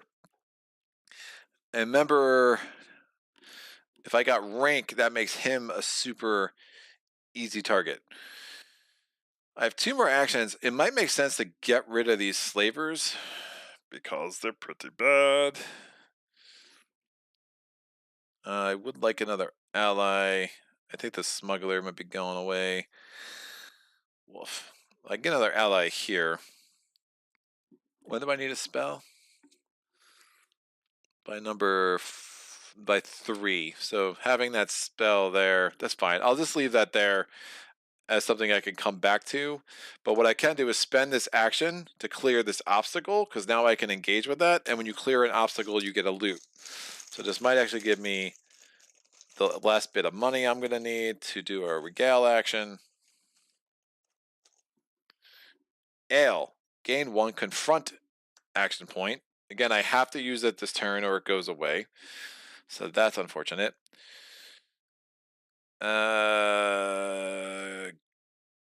Great. Let me do that then. I'll get rid of so I'm going to use this action point. I'm going to confront. I'm going to use my...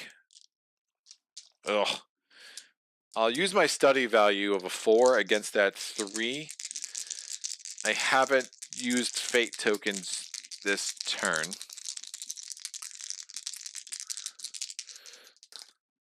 One, 2 success. I need 1 more success.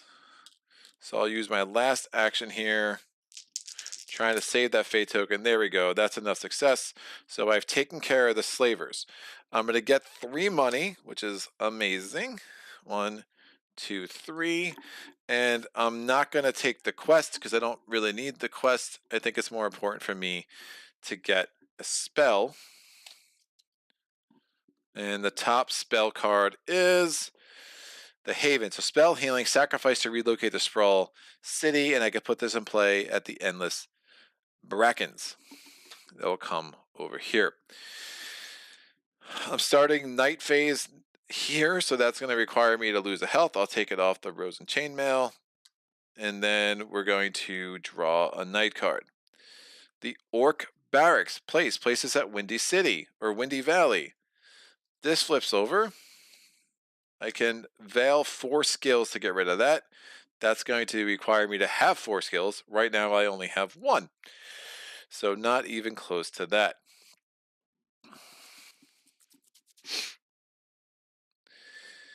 Yeah, my opportunities to get allies have dwindled because now we got encounter cards there and there.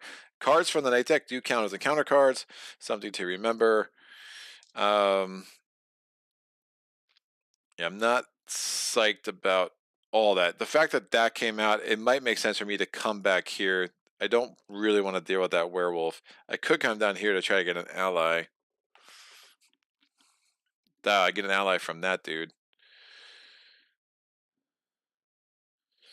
1, 2, Verdant Hills. All right, we're going to end. We're breaking camp.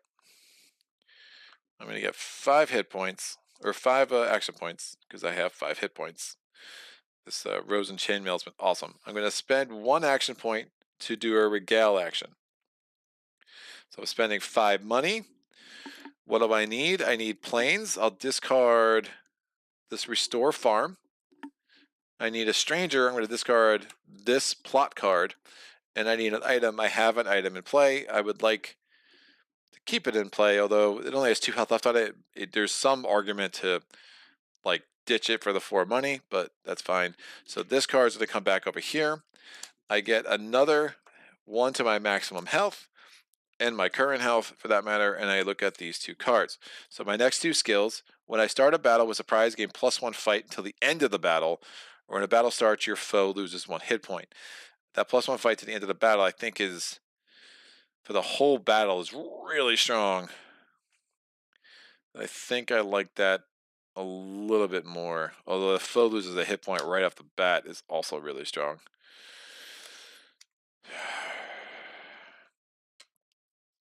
I mean, I'm not going to have that many rounds of battle anyway against a Deacon, because you have to do that in round or two. Maybe the guaranteed hit point makes more sense now that I think through that.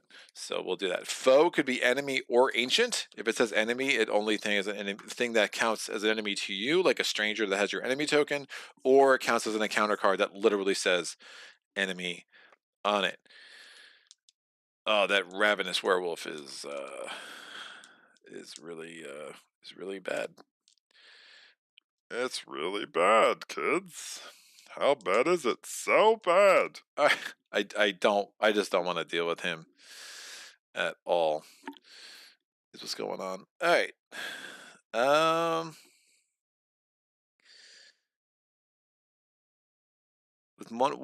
Tell me about it. Says Derek. Greg is like a Tom says Derek's like a child that's just a hot stove, refused to even enter the kitchen anymore. Regarding your aversion to trying negatives when you expect positives, Derek laughs. You don't have to move. You can hide and do another search where you are. Derek, there's one title on the deck that is brutal. It basically shuts you out of the market forever. I've drawn like 5 times and it hurt each time. Blue Tweezers, evening. Hello, sir. Tom, I feel that Greg has to squeeze the map into one screen. When I play, I use tons of real estate for the world map, so I can put more cards out there without covering locations. It's a big game when it's on one of my tables. Derek says, the place is in Gloom, right? If you end your day there, you take a damage for night phase. You should only have 1 action left.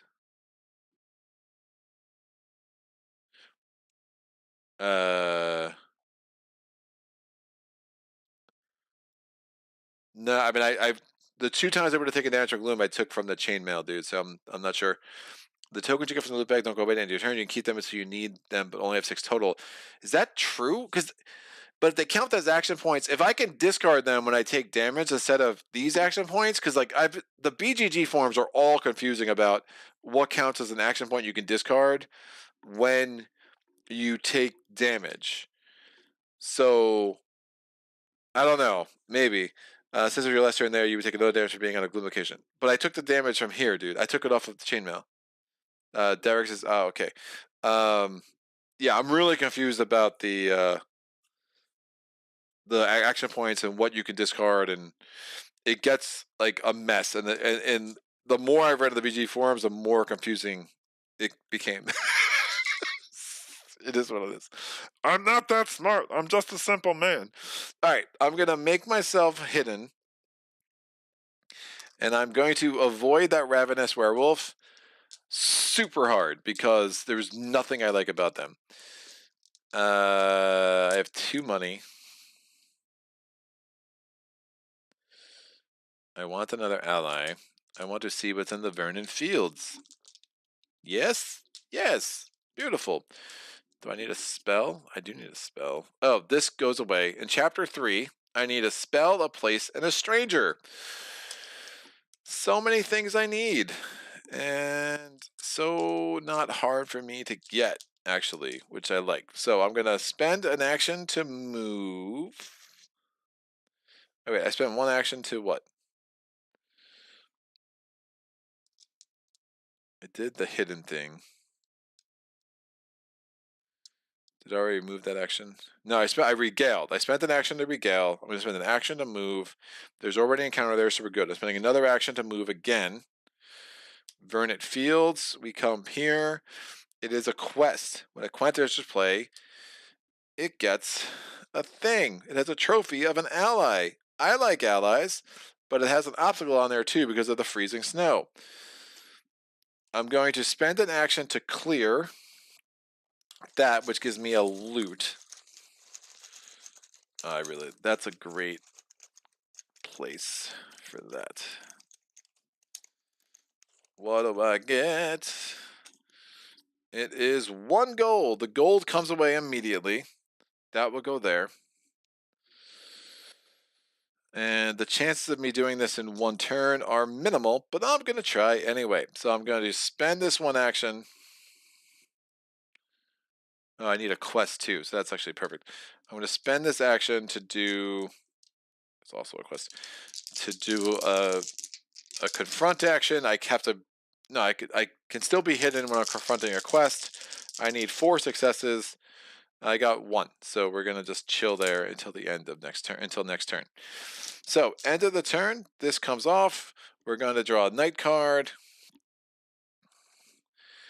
Discard a quest from play.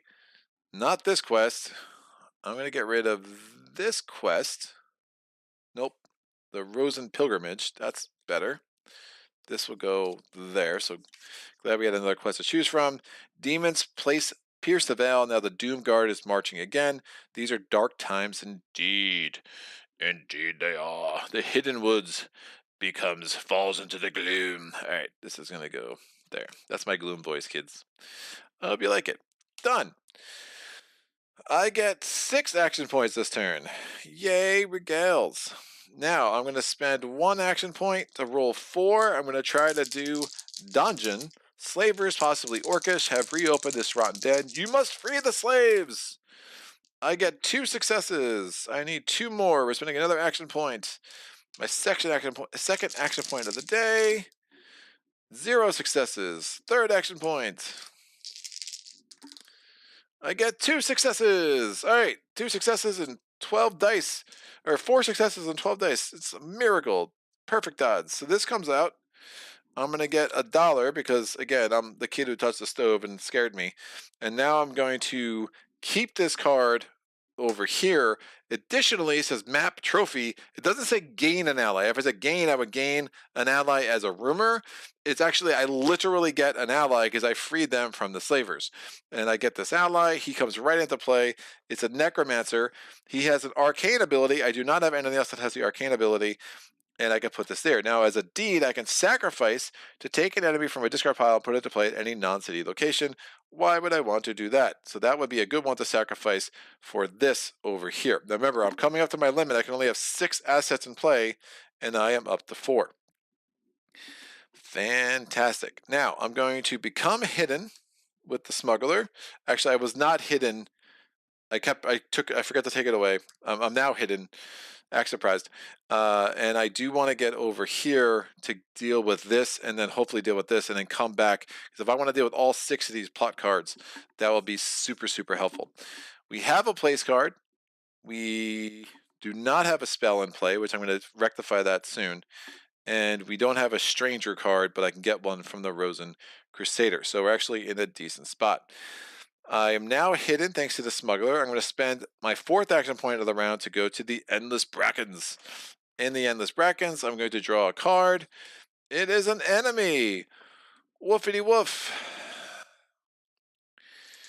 Map traps sacrifice an item. Well, it is what it is. Yeah. The Rosen Chainmail serves me well. I just think it's time for it to go. So we're going to fight the serpent. I'm going to spend this. I'm going to veil this. When the battle starts, he loses a hit point. So he's got 2 health left. When I spend this, I get +1 because I have surprise, plus another 1 because I'm an assassin. So I have 5 fight in the first round of battle. But at the beginning of battle, I also have to lose my chainmail because, again, sacrifice 1 item. Descendants of the Great Worms were once rare, but now their proliferation suggests only one thing. That one thing is bad, whatever it is. It's super bad. So we're going to put this over here. So I'm rolling 5 dice. I need 2 successes to kill this dude. I got 2 successes. He rolls 4 dice against me. He needs 0 successes for me to be happy. He got 2 successes. So I take 2 damage. I lose my last 2 hit points of the round. But that was successful, all things considered. So he's out. I get 1 money. Because again, I'm scared of that bag. And then I do not really care about him. He doesn't satisfy. He's not humanoid. He doesn't really do much for me. So I'm going to discard him and draw another item as a rumor. Bam. The Gilded Sword is a weapon in the Verdant Fields. I get +2 to my combat. That is a great draw. And indeed, I'll be able to put that in play. I have no more actions. I have to set camp. Let me check the chat. Derek says token should have deed actions, which are free actions. You get to keep your Tulu tokens until you have max 6. Like your hide ability, the free action you can use whenever you want for when in combat. If you ever see the word deed, it's free. Also, you ever run out of fate, you can use rumors as fate with the same rules, only 1 fate per run. Yeah. Cool. Yeah, which is one of the reasons I'm a little once that clicked for me, about 12 playthroughs in, I was like, oh, especially when you get all these plot cards and their rumors, and yeah, I'm a lot more liberal in my use of those for sure. All right, so overall successful. We've kind of made our way back here. We'll get a spell in play. I could be able to do a regale action. All this is looking good. Oh, I don't have a stranger. Mm, stranger. I just need a stranger. Stranger danger. All right, let's make this happen. I'm going to draw a night card. The wretched bog falls into the gloom. We have an enemy. Revealed. Place enemy of the wretched bog. Outlying lands are plagued by the ferocious and brutal orcish raiders.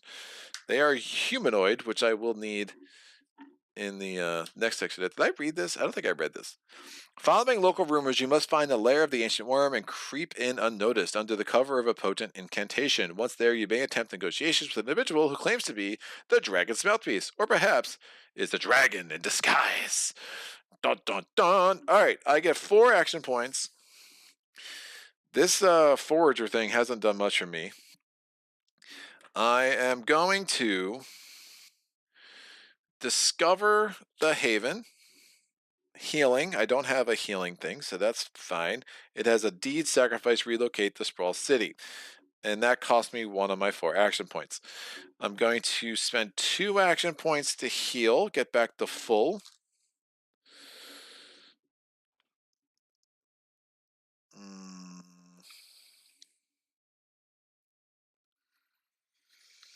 And then I think I waste this last action.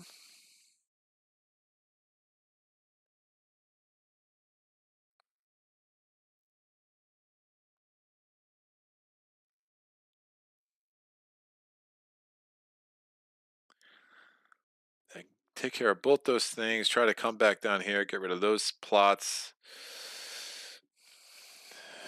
We have 1, 2 strangers that are still in play, which isn't great. Yeah, I'm gonna chill and put this over here. We go to night, so I just lost that last action point. What do we have? Each hero must discard 1 rumor. Well, I hate that. The savage wild claws will not be satisfied without tribute. Yikes. I'm going to need the quest. So tribal tithe. I need the quest. That's a noble. I want the sword. Is there another place anywhere? There's a place here. But I need the place to... crap.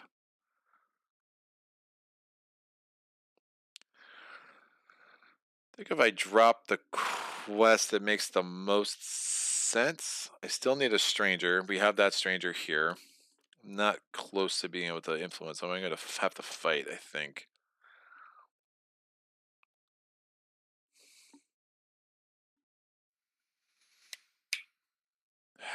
I want that sword too much. All right, quest is out. That's a bad event for me. And then the shrouded glade falls into the gloom. Mandatory falls into the gloom voice for you. All right, 6 action points. I'm going to become hidden. I'm going to spend an action point to move into the Barrow Moor. Plains card pulled out. It's a place. Ah, I wish I knew that was there. I would have got rid of the place. Not terrible. Oh, I need that. Oh. I need that noble card for this. So maybe getting rid of that stranger's a bad idea. Oh, that guy's also noble, but woof. Not noble. There's humanoid. There's a place for us. All right, there's a free market. You're welcome. Me regaling you.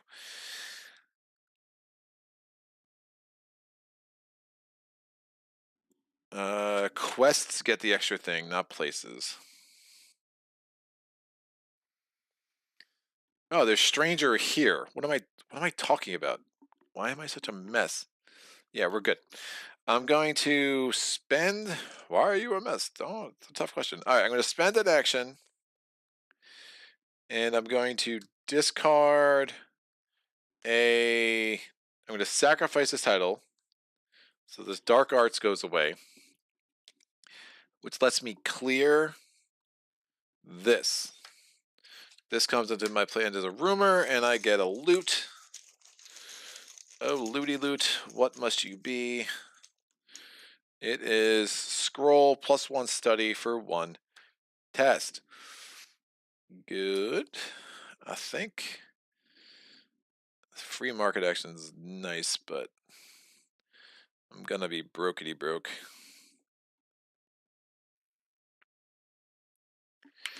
Yeah, I'm gonna do a regale action with my section action. I moved, I cleared. I'm gonna do a regale action with my third action. I'm spending these 5 money.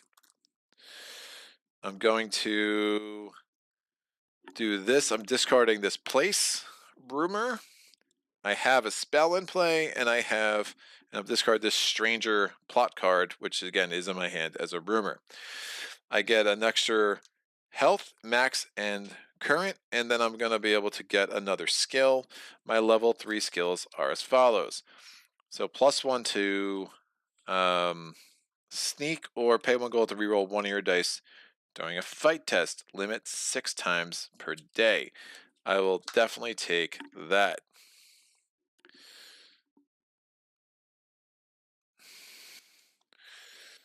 Done.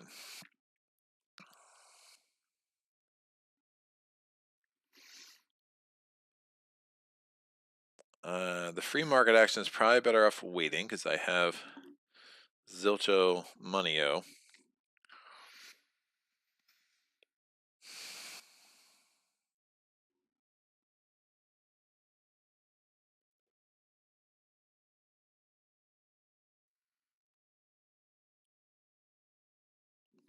Oh, this could now flip. So we're in chapter 4. As you approach the dragon's mountain, the air is silent, heavy with death and fear. You hear a terrifying screech, and suddenly dragon fear paralyzes you. The worm's humanoid underlings are emerging from the mountains to track you down and end your quest. You must turn the tables on them to survive and take the fight to the heart of the dragon's lair. We need a noble, a quest, and a humanoid. Right now, we have none of them.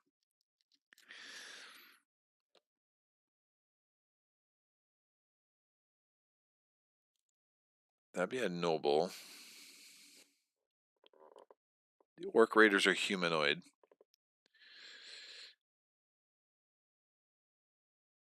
And we can get a quest somewhere. Somewhere over the rainbow. He's going to go with the Barrowmore, which is...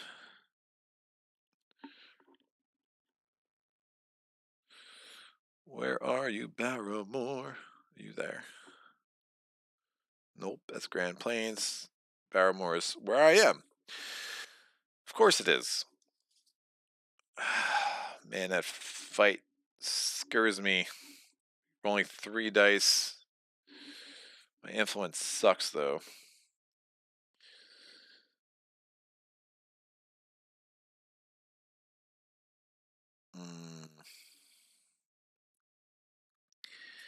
I can try it. The influence is really bad. My fight's not great either. Remember, I won't get the plus.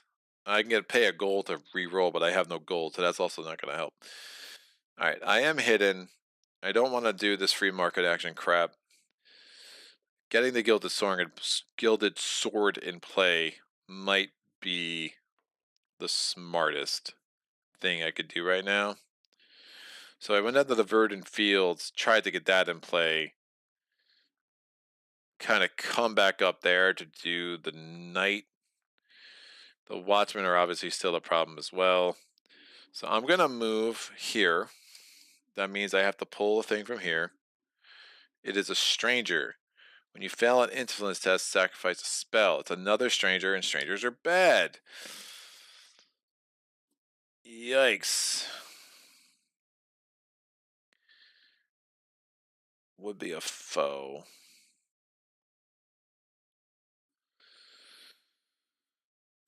Come out of hiding, confront it. I'm going to have to kill this thing too. He doesn't do anything for me though, but I can't have all these strangers in play. Great, he's a stranger. I'm just going to ignore him for now. I'm going to spend another action to move here. in the plains. It's another freaking stranger. His weakness is martial. That is not a thing that's great. So more strangers I need to fight at some point. He is noble though too, so that helps. That will satisfy that. So if I can just get a humanoid and a quest, that's fine. My last action, I will discover this. I could confront him. He only needs one influence to defeat, so that's not bad. So now I have a shadow, an arcane, a healing, and a weapon. I don't have a I don't have martial anywhere. All right, looking at the chat. If you ever see the word deed, it's free.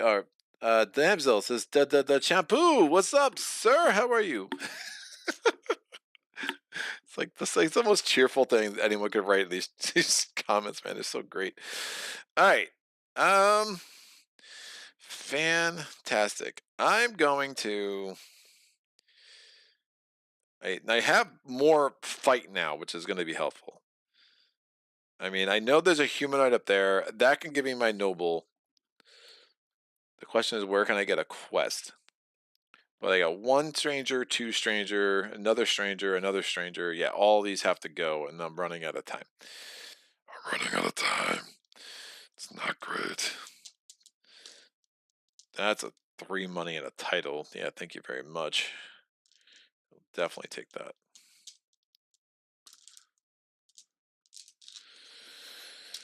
All right, we're gonna do a night card. Necropolis. Put this card at the play beside the map. I'll just put it next to the weather card here. And Spire Tor, everything, all the attributes there on the counter cards are +2. So we'll put that there. My turn. I'm going to get 6 encounter cards, 7 action points. I just did another Regal. I'm going to spend 1 action to confront the farmer. Now again, I'm not hidden anymore. Smuggler's reset. Everything's unveiled. Remember, I'm using these obstacle tokens as unveiled tokens. I'm rolling 2 against the farmer, and I can indeed add a success with my last fate card, my fate token there, which I will if I don't roll a 5 or a 6. I did roll a 5. So we've overcome him. I'm going to get 1 money because I'm scared of the bag. And I'm going to keep him because I need that noble rumor. Hold on one sec. Gonna have a cough.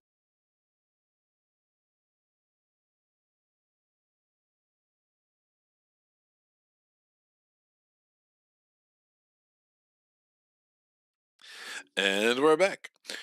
All right. 6 more actions.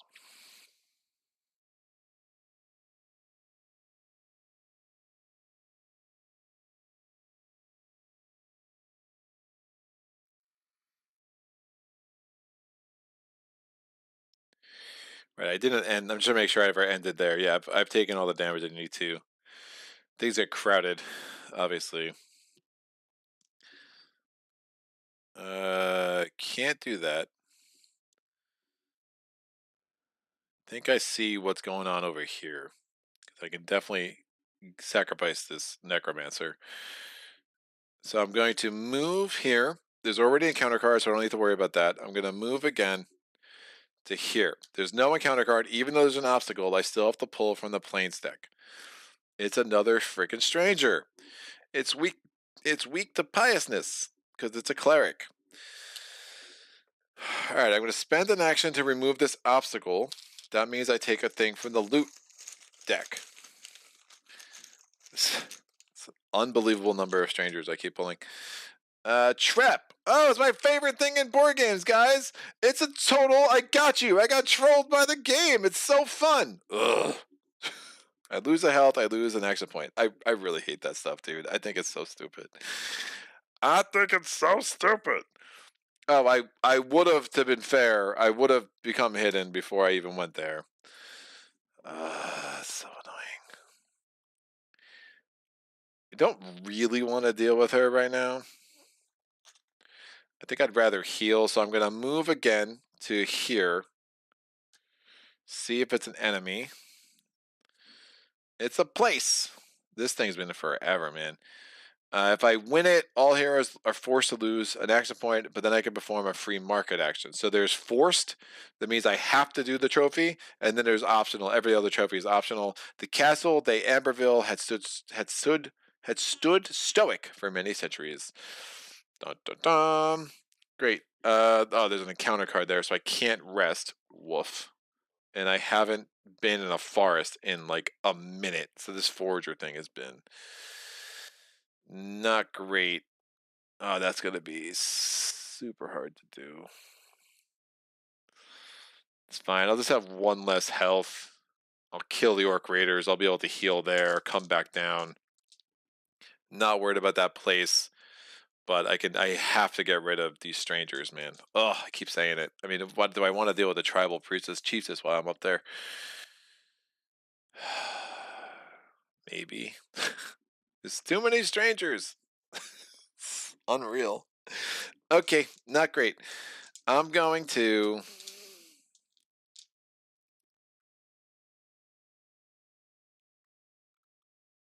orc humanoid.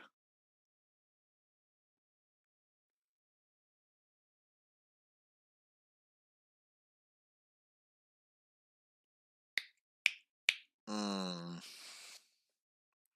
Yeah, having that one event that made me discard a quest card is proving really bad. And I never got anything that gave me extra movement too, so that's been proving a problem.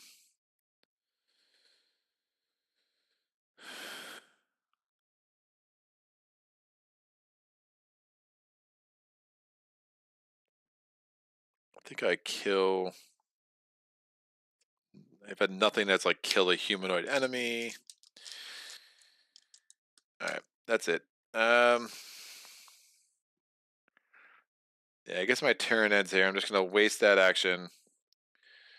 We will move on to the night phase. Hey, new weather. When breaking camp, each hero with 2 or more AP loses 1 because of pouring rain. Miserable and torrential will the downpour ever cease. Rolling Hills. I do think that should have a 3-day counter on it too. It's really brutal, but you know, not my game. It's when that's the last weather card. It's just an absolute game changer. This is going to flip. Yep, I am in the rolling hills, and as Tom pointed out, not exactly rolling, nor are they hills, but that's fine.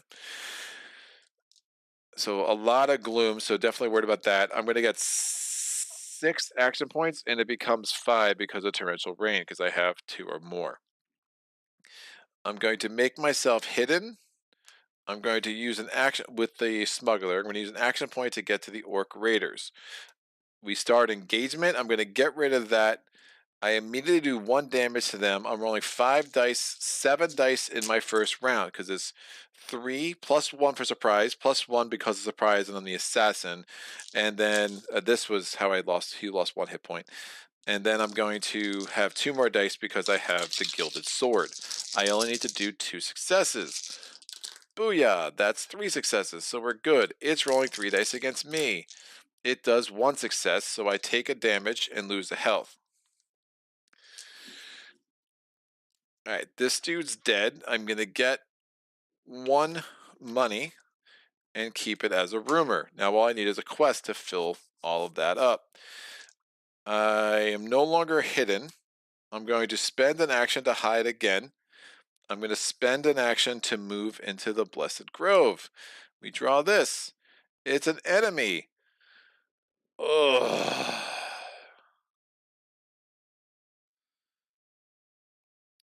That's not ideal. I am hidden, so I'm going to try to evade it. My hide value is 4, so I need 2 successes. I have not used fate yet today. 1 success, 2nd success, I remain hidden from this dude. I'm going to use the forager to heal a hit point. Gets me back to 6. And yeah, I really don't want to fight him. Woof. He has 5 health, and I really don't want to sacrifice anything. And I really don't want to discard a rumor. So this is all going well. It's going great. What do you mean? It's fantastic. I love it. It's so good. We're doing really well, guys. Um, Yikes. I think I move.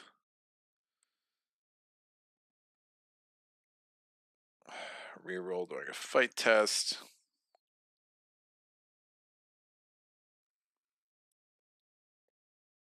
Could try to go deal with that guy. I still need a quest. I need a quest so badly.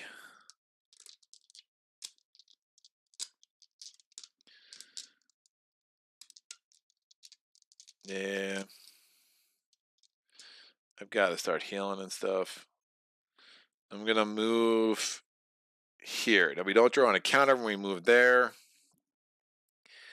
Where is the Dark Myers over here? I just have way too many strangers on the board.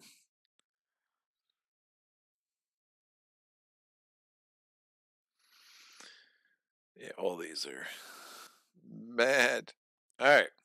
Drawing the next night card. It's a quest. Yes. Place it at Blessed Grove. And Blessed Grove falls into the gloom. The time has come to unite the Wild Claw tribes against the oncoming darkness. Blessed Grove is here. Oh, that's awful. Right where I just left. Yikes. Well, I can try to evade him again. I do want to. That would be 3 money too, which is clutch. And that means I can do all 3 of these things. And it doesn't get an obstacle because we have different weather. I'm going to get 6 action points. It becomes 5.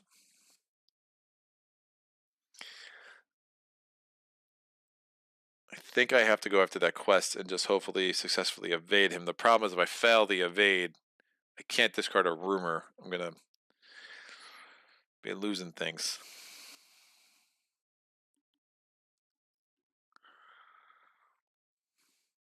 These come back.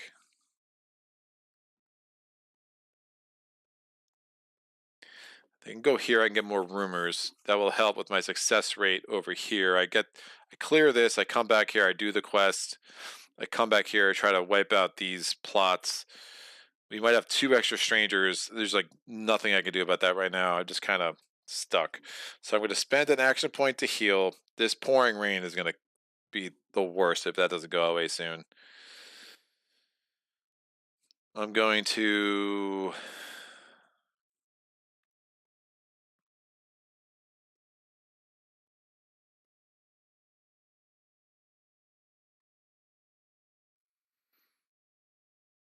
Yikes. I'm going to move into here. I'm going to... It didn't matter being hidden or not. I'm going to fight this Crusader by spending an action point to confront them, to put my enemy token on top of them. Great. Now we're fighting. I'm fighting with a 3, 4, 5 dice. I'm going to do this. It gets a damage on him as soon as we start, so I need to get 3 more successes. He's even going to be a pain. Never mind. Before I confront him, let me clear this out first. Let me go back. Go back. Go back. No confront. No confront yet. So I can clear this first. So I spent an action to clear. This goes away. This comes over here. I have to lose another action point. I get a loot.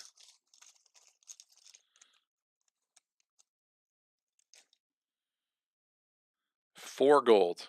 Woof. 1, 2, 3, 4. That's a lot of gold. That's a lot of gold. And now I'm going to confront him with my last action point. So that if I have to lose health, I have no action points to lose, which I think is legit. The rulebook like literally never says like if you have no action points to lose, don't worry about it. Like lose the max you have. I assume that's assumed, but I again, the rulebook's not great. There's a damage. Now I'm doing 5 dice again, 3 plus the 2 here. Surprise is a non-thing. It does not exist with strangers, but I really want to clear out some of these strangers. If I have 2 left on the board, that will have to be, but I want to clear the rest of these suckers out. The enemies are where they are. This guy is obviously in my way because I need to do that quest so I can do my last regale action. And then the final, that's going to be in the Lonely Gorge. Where the heck is the Lonely Gorge? Where is, oh, it's up there. Whoa. Well, that unseen bridge can be nice. It lets me relocate to any location. So if I go this way and then kind of back down, that could definitely work. And just leave that clown. I don't know. 5 dice. Give me 3 successes. 2 successes. I'm going to discard that to get a 3rd success. So he's going to be dead, but he is attacking me before he leaves the battle. No successes for him. I rolled a 1, 2, 3, 4. It's a small straight, but not a damage. So super dead. I'm going to get 2 money. And I will discard this because I already have the keywords I need. I'm going to discard this to grab an ally as a rumor. Now, if I get to the Lost Forest, I can put the Lost Forest. I can put the Mystic into play, which gives me +1 to combat and +1 to study. The Lost Forest is up there. I really want to go there anyway, so that's fantastic. Night begins. I lose a health. And now we go to drawing a night card. Discard a stranger from play. That is, in fact, fantastic. This guy is still a stranger. I don't like him. He go bye-bye. Endless Brackens falls into the gloom. And done. 1, 2, 3, 4, 5, 6. We have 6 more turns before the final turn. So, running out of time, kids. My turn, I get 6 action points. It becomes 5 because, you know, we have a bit of a pouring rain problem.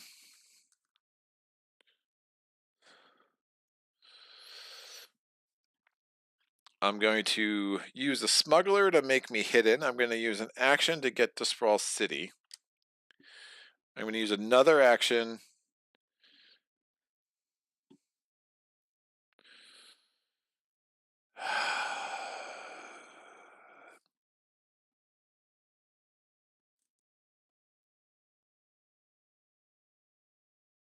I just need that quest. Oh, it's so bad.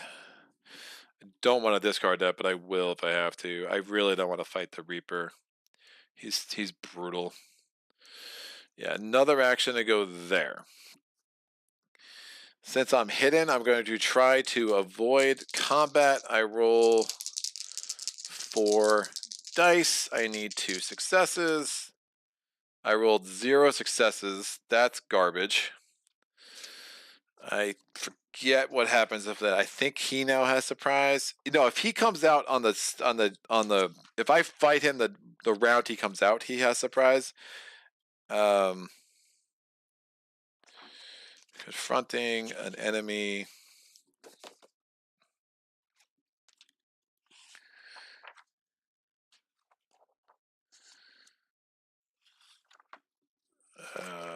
This is where this gets crazy. So I can't even discard to get the successes. Engagement. Server surprise. If the sneak test fails, and the foe gains surprise. Even if I just drew him? Wolf.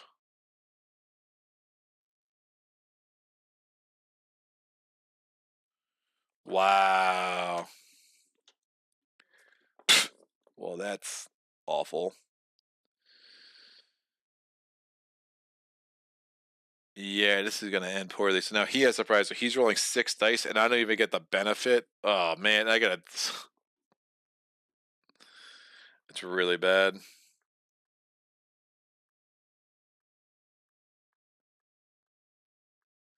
Yeah, it's game over. That's a game-breaking loss.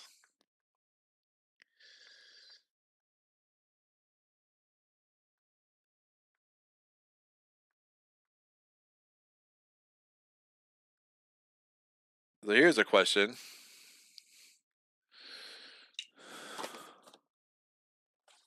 Can I use this deed just to break this engagement?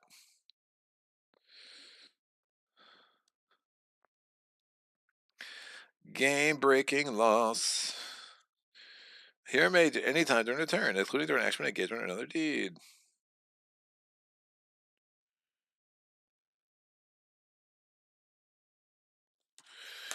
All right. I think I could do this. I'm going to heal 1 health to get me back to full. And then I think I can sacrifice her. This is it's a spell. It's a healing spell to relocate the Sprawl City, and the enemy just stays. If that's wrong, Derek, definitely let me know. But I'm pretty sure I can ignore all of it. So I don't know the timing though. Like when does trap happen? I think I can choose the timing and do that even before trap happens. Because the trap thing is really annoying. Trap. I would have to discard a card. So 24. Trap is triggered and resolved immediately each time is confronted or engaged in battle just for the first skirmish step of the battle. So we never even got to the skirmish step. So I think I can just get the heck out of there without actually engaging. But if that's wrong, we'll replay it. Woo! Alright, what's going on? Well, at least it's removed from the bag, says Derek. When it comes to the stranger confronts, there is a rule a lot of people overlook. Check page 15, reward section from the word exception. There, what? The stranger confronts, there's a rule a lot of people check page 15 of the rulebook, reward section for the word exception. When a hero defeats a stranger that has an enemy token on it, yes. Oh, shoot, you're right. Nope, I knew that rule. That's my bad. I couldn't do that because he was right. It was an enemy. When I defeated this guy, I had to keep the. Yeah, I knew that rule. I just totally forgot. When a stranger's an enemy, I actually said this earlier, Derek, when you weren't there. When a stranger's an enemy, they're dead. They don't actually give you any information, unlike a monster where you kind of loot their pockets, I guess. So my bad. Also check page 14 of the font, last paragraph for the example. I love the voice to the Warcraft Zug Zug. It's legit. You don't have the action points you ignore. You can't discard him. You have to take him as a rumor. Yep. You are not hidden when it comes out. He has a prize on you. If you're not hidden, right. You have to confront at least, then you can deed. Really? Are we sure? Because deed you can do at any time. Confront. I think you could do. I know you can't escape. You can't. You have to do at least 1 round for escape. But I'm not. I think deeds you can do. A hero may perform a deed at any time during the turn, including during an action, an engagement, or another deed. Hidden heroes cannot perform deed. I'm not hidden anymore. I think you're thinking of escape, dude. But I'm not trying to be difficult, man. I'm absolutely escape option. If neither the foe nor the hero is defeated, the hero may choose to escape. If so, they may camp and end their turn immediately. I'm not escaping. I'm deeding.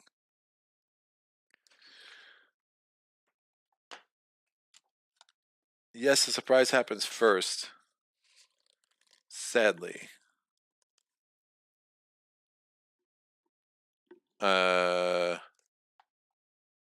Surprise happens first.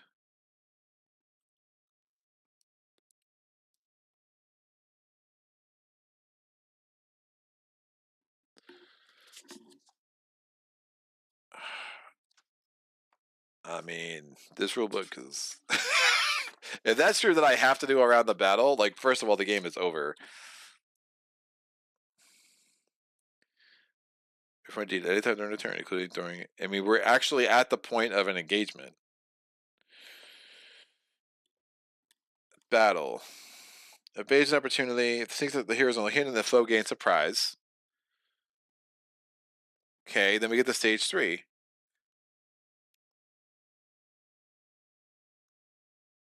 Make a camp. I could be very wrong about this. I'm going rules as written. Rules as written. There was nothing preventing me from doing a deed at this moment. It required me to sacrifice. I'm not hidden.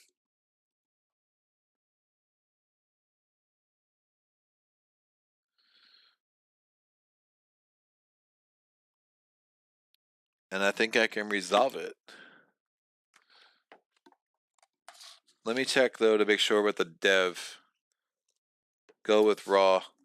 Yeah, let me know, man. 'Cause that battle is just game over. I mean, it'd be I have to sacrifice an asset or discard a rumor, and then he's rolling 6 dice at me. Like, I mean, there's really no point. It's just absolutely game over.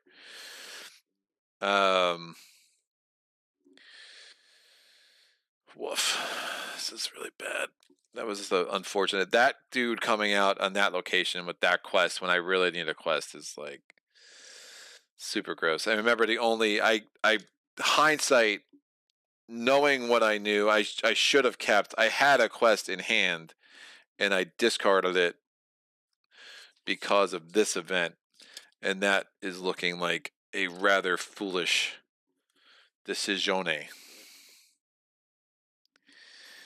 But I definitely need to have enough gold I can re-roll up to 6 times. And I could try this evasion again, but woof. Woofy.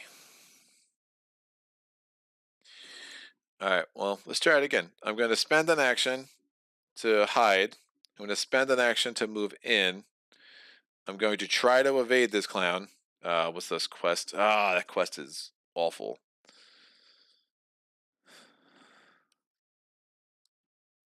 Man, there's no way I'm doing it in one shot. This is so bad. Unless I just take the surprise and just try to kill him. It's 6 money. Oh, and an item. It's nice.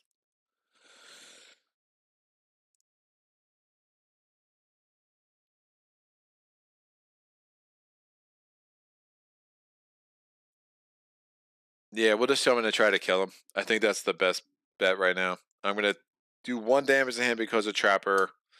I'm going to take off the surprise. I'm rolling 3, 4, 5, 6, 7 dice, and I need to do 4 more damage to him, and he's only rolling 5 dice against me. And I'm in a forest, so I can heal. Of course, if I lose a health, which I almost guaranteed will, it's going to be not great. Oh, I've been forgetting that when daylight ends, if you are at a mountain location, heal a hit point. That is something I've forgotten to do. Oops. That could have been helpful. Alright. When this starts, sacrifice, I have to sacrifice an asset or discard 1 rumor. I will discard this rumor because I don't need it. And let's hope for the best. 7 dice. I need 4 successes. 1, 2, 3 successes. I'm going to do this sentinel thing. Pay a gold. Roll a die. I can do it up to 6 times. Great. 4 successes. He's going to be dead. He's attacking me with 5 dice. Be easy on me. Oh, he totally whiffed. That's a much better situation. It's probably what I should have done to begin the game. Look at me, playing bad. And this guy is now dead. He did 0 damage to me. I'm going to get 6 money. Money is everything right now with Sentinel. So 1, 2, 3, 4, 5, or 4, 5, and 6. I think that's the right amount of money. It's close. If it's not, and then I will keep, since I defeated him and he's an enemy, I can ditch him and get myself an item. This item is a Ring of Influence, and I could put it into play at Blessed Grove. Oh, the joys. He didn't do any damage to me. I will put it into play at Blessed Grove. Why not? Great. I'm going to lose a health during the night phase. I'm not in a mountain, so I don't get the dwarf's ability, now that I remember that's a thing. And then we'll go ahead and we'll draw a night card. Place 1 obstacle at its location for each place it has.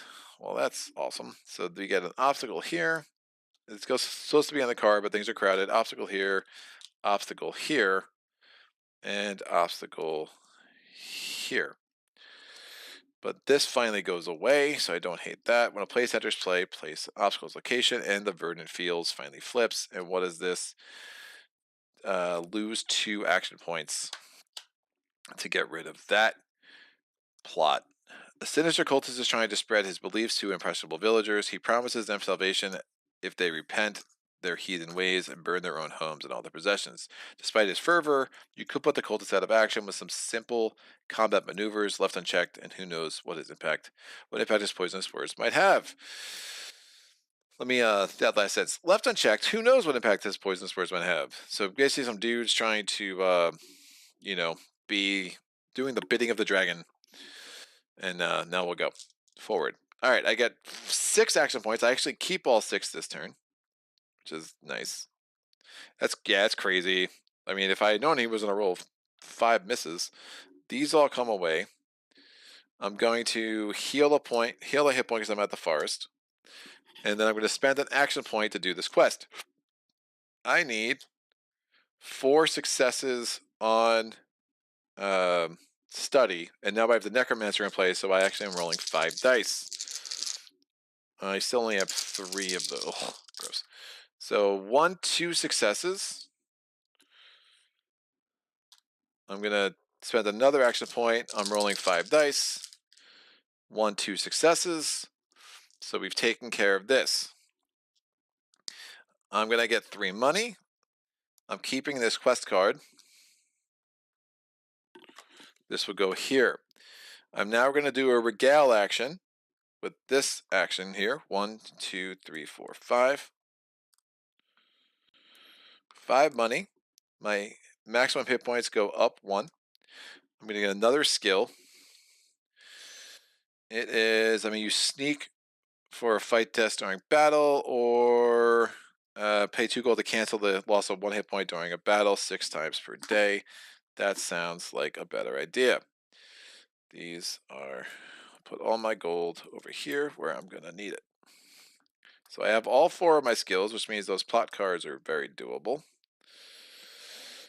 And I have completed this. I have to discard the noble, the quest, and humanoid. They're all out. Done. So 2 knight cards and the plains card. And now the dragon, I have to fight the dragon at the Lonely Gorge. Dragon has 7 attack. It's going to be interesting, but I do have 5 thanks to the Gilded Sword. I have 3 more action points this turn. I'm going to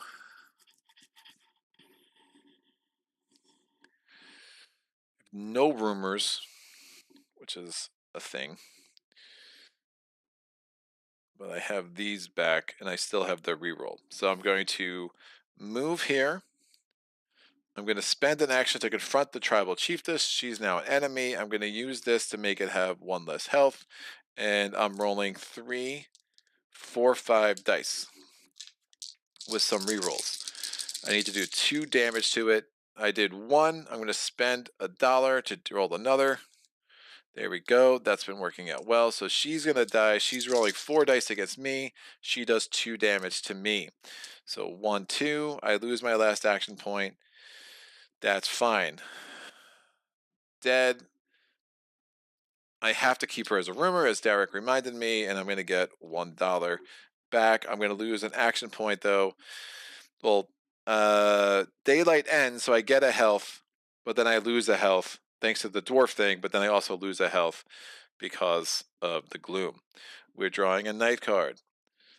Bam. It is an enemy. He goes into the Lost Forest. The Abyssal Gate.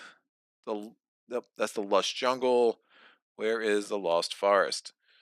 Oh, it's where I'm going. Awesome. With an obstacle token already there. Fantastic. He's an enemy. That's great. He should be pretty easy to evade, though. His evade is only a 2. My turn. I'm going to... So revealed the fabric of the veil has been torn asunder, issuing forth ungodly spawn. Dun dun dun. Gross. That's not great. These guys keep appearing where I don't want them to be. I'm going to get 6 actions because I have 6 health left. I'm going to spend 2 actions to get back to max health. Nope. Spend 1 action to get to 7.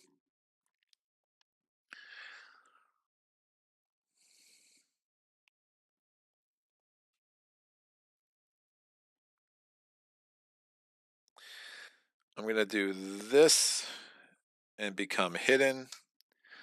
I'm going to move here. This guy engages with me, even though there's an obstacle there. Ah, no. Why am I doing that? That doesn't make any sense. I'm going to move here instead.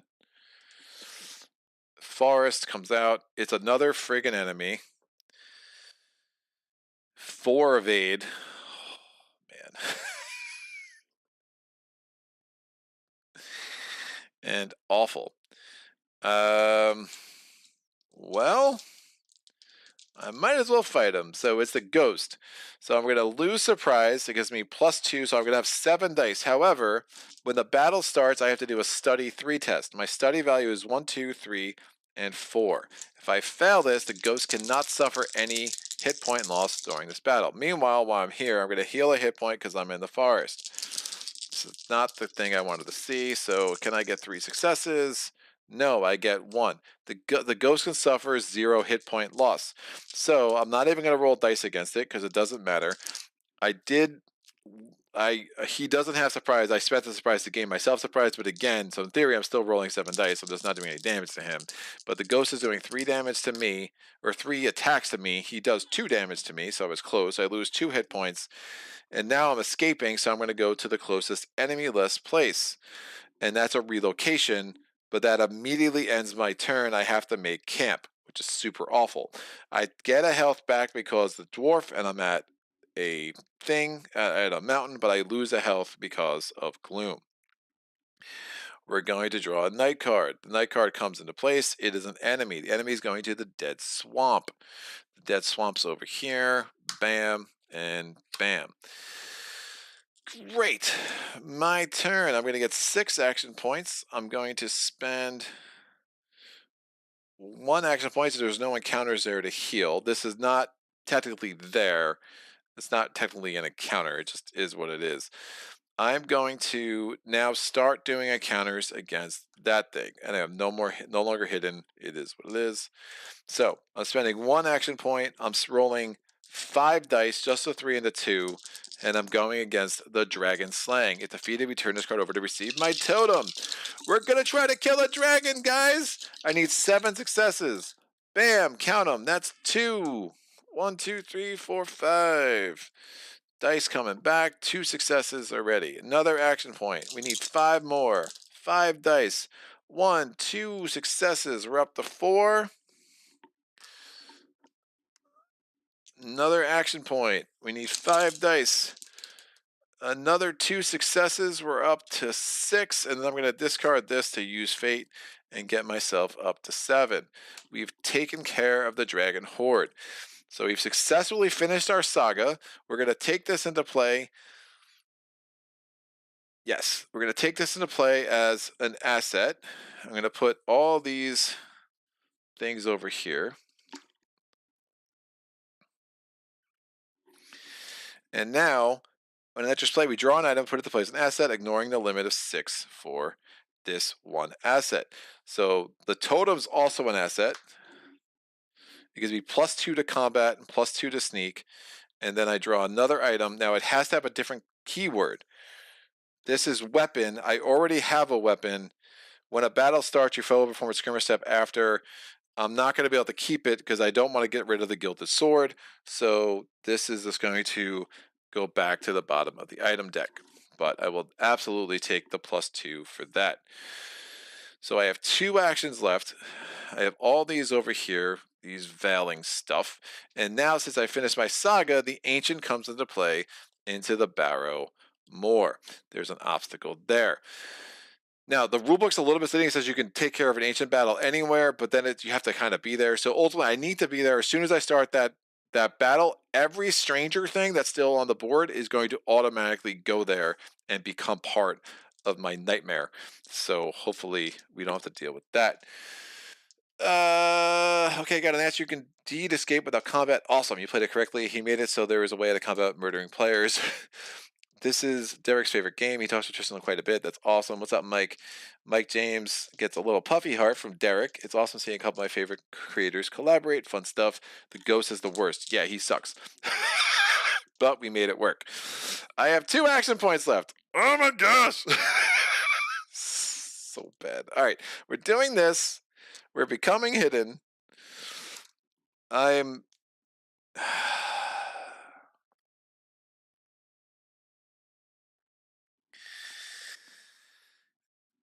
I'm gonna heal a hit point in the far. No, I'm not there yet. I'm gonna move here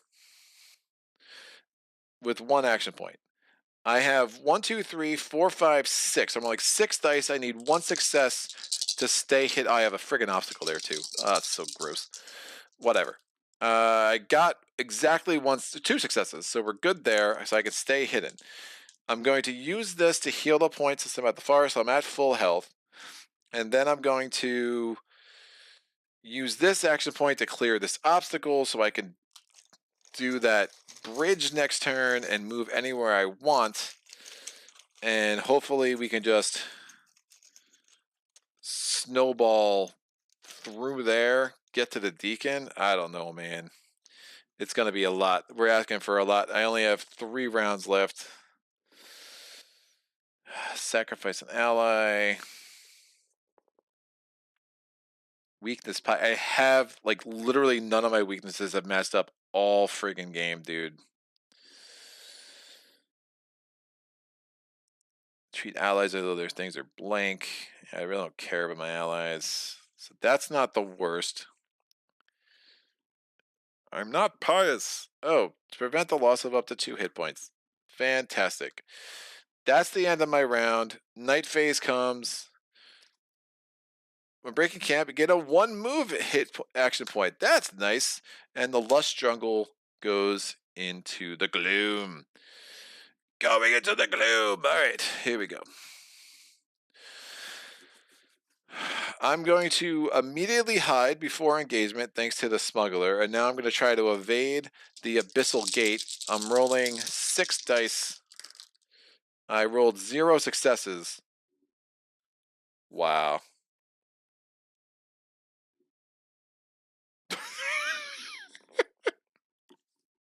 Oh, wait.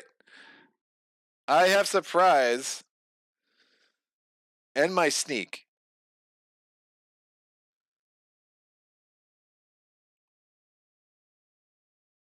How does that work? So because it doesn't say when you're hidden. So would I be able to roll 1 more die? What a garbage roll that was, dude.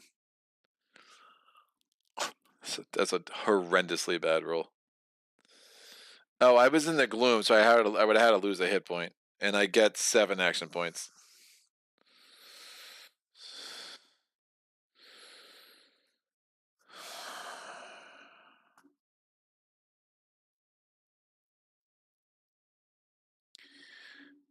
I think the intention of that when I have surprise, 1 to my sneak.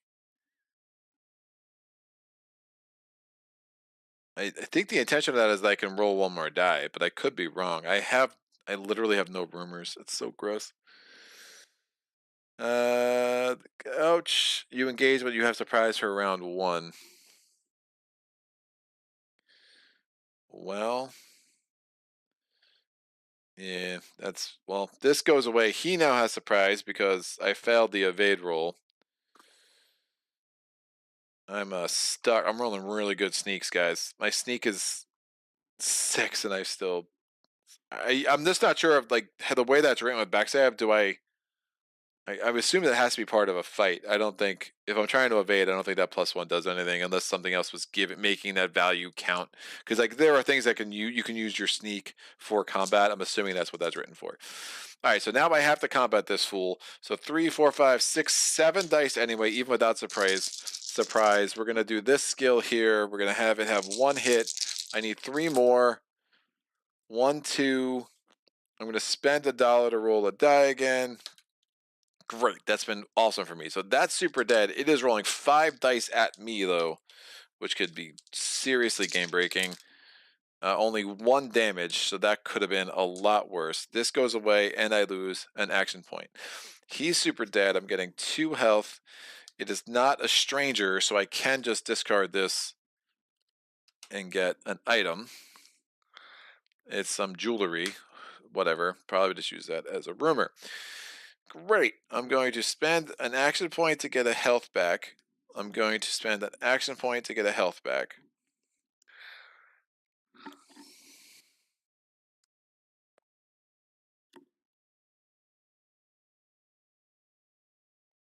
Wait a second.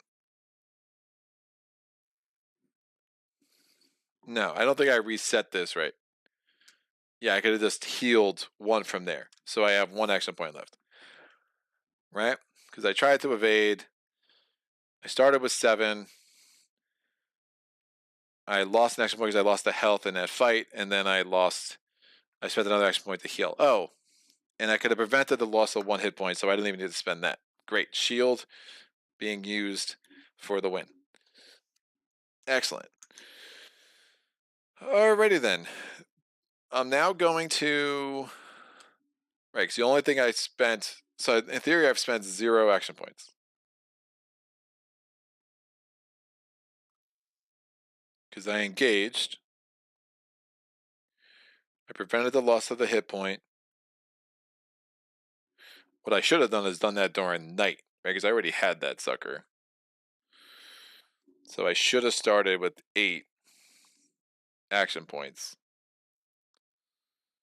Unless I had one less. No, I'm pretty sure I was at full. I don't know. I got messed up. No, I wouldn't have done that because I knew I had that. And I figured I would have sneaked it. So I had 7. I prevented the loss of health that way. So I think I still have 7. And then I healed up that way. Yeah, I don't think I've done anything. Because I was already there. I spent this to prevent the loss during the battle. And then I used the forager to heal one because I'm out of forest. I think that's right. If someone has a different take on that, let me know. All right, moving on. I'm going to... Oh, I get Warm Sunshine gives me another action point for movement, which is great. I'm going to spend an action point to confront the unseen bridge. I'm going to roll with my sneak value of 3, 4, 5, and 6. I need 2 successes. I could alternatively roll the study value of 5, but a sneak value of 6 seems about right. Bam! 3 successes. Perfect. So we've successfully done this. I get 1 money. I can put this underneath the forest deck and grab a title.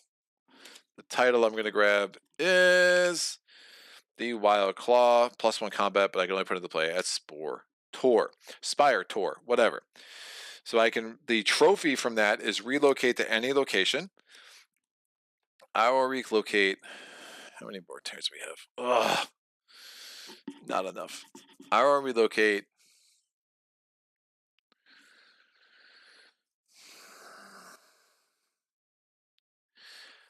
Screw it, we gotta do it. I'm gonna relocate here. I still don't have Pious. Because why would I?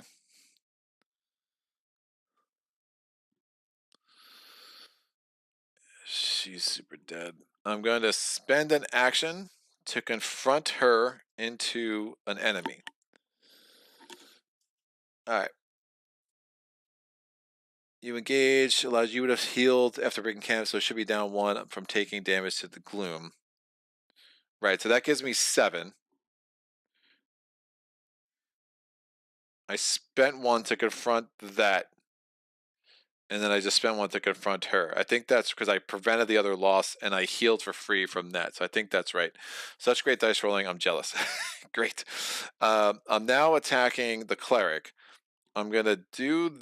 I already did the hit point and battle thing, so I can't do that again. But she only has 2 health, and I'm rolling... No surprise, but I'm still rolling 7 dice. She's only rolling 4 against me. I need 2 hits. Have I used Fate yet this turn? I have not. I've done the reroll thing with Sentinel. Oh, I can do the 2 gold to prevent a loss of a health too. That's 6 times a day. Oh, that's sick. Nice. So 1-2 damage. She's dead. And she's going to be rolling 4 dice against me, though. 1 damage. I'm going to pay 2 with the Gold Baron to prevent that loss of health. And I'm going to get 2 money back because money is everything right now. And then she has to go into play over here as a rumor. I'm going to spend an action to do to clear this. It is, yeah, clear this. And I have to sacrifice an ally. Bye-bye, Necromancer. She's out. So I have 4 actions left, and then this comes over here as a rumor, and I get another loot.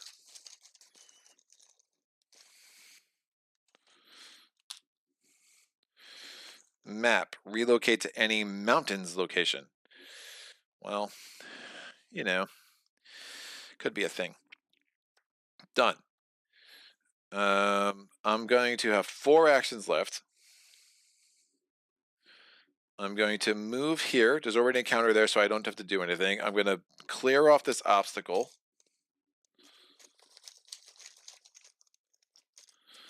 Oh, man. That trap is super gross.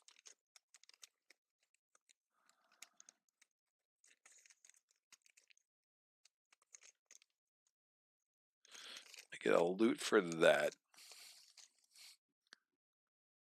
I think I can make this work.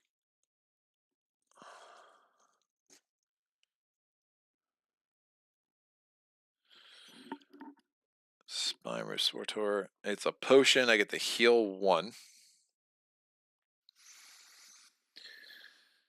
I can't veil those skills because I already veiled 2 of them, but I can chill there.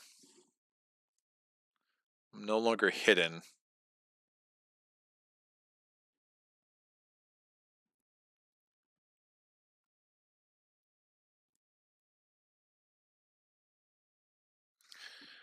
I think that's good. I'm going to move. I'm going to hide. And then move here and see what I'm dealing with here. It's a place. That's fine. Oh, I still had this move hit point too. Oh, that's nice. I ended up not using it. So one way or another, I had, if I was supposed to have one that's hit point and I rested, it is what it is. I never used the warm sunshine. So that will work. Yeah, so here I am. Ancient Idol, it's a place. Who cares? It's perfect. So it gives me a nice little place to go back and forth without pulling any unnecessary encounters. So we have 1, 2, 3 strangers in play. That's not bad. None of those enemies scare me too much. At the end of the day, I do lose a hit point because of the gloom, and that has to be done. Again, I can only prevent loss of things in battle with the Gold Baron. So that's not going to help. So I'm only going to have 7 hit points. Night card. It's a place. It's the Lava Canyon. Lava Canyon falls into the gloom. So Sprawl City is one of the last 2 cards. And that will just go there. My turn. I get 7 action points because I have 7 health. I'm going to use this heal potion to get back up to 8. See in the chat, no one rolls as bad as you, Derek. Oh, someone rolls worse than me? That's amazing. Derek, it's so nice to meet you. I don't know if you ever watched my Too Many Bones stuff, but it's special. Derek laughs. That's great. All right. Well, I'm going to clear this. You can't rest when there's encounters, but you can sure as heck do what I'm about to do now. Oh, man. Do I try to kill this witch?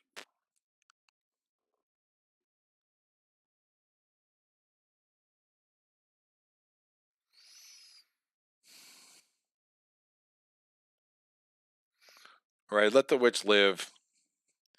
I let the witch live. That's the only. It would have 10 health instead of 9. Realistically, especially with this Sentinel, I think that makes the most sense than like trying to kill her. I'm probably gonna spend a bunch of money with Sentinel to make that happen. She risks damage to me, so I'm not gonna worry about that. Because I was thinking, do I go over here to try to kill the witch because she's a stranger? I think I just let that be. And we'll let the stranger joy the deacon of betrayal. They look like they should be friends. So I'm going to clear the cultist of betrayal. So that makes me lose 2 action points. I'm down to 4. And then this becomes over here as a rumor. So I have 6 cards as a rumor. I'll put this up here, just kind of get it out of the way. So I have my 4 skills and these. So yeah, plus I can't use my skills against the witch because I have to veil them in a second, as you'll see. I'm going to use the warm sunshine action point. It written like it makes you have to use it immediately, but actually I've gone through the BGG forums. I can pretty much do this whenever. So I have a move action point to use at some point during my turn. I'm going to use it now. Now I'm here. There's an encounter card, so I don't have to pull another one. I'm going to spend an action point to, what's the word, clear, and I'm going to veil 4 skills. So this includes skills that are already veiled. Oh, one thing I've probably been doing wrong is, yeah, definitely check the tape. The good thing is I've been failing all my friggin' sneak rolls anyway. When you have veiled a card, their bonuses no longer apply to any tests. So I think I've been veiling the smuggler a lot and still taking that +1 agility. So that's been wrong. Very wrong. So I should not have been doing that. So put a big asterisk on this entire playthrough because of that, to whatever extent you want. Remember, I failed a lot of those freaking those sneak tests anyway.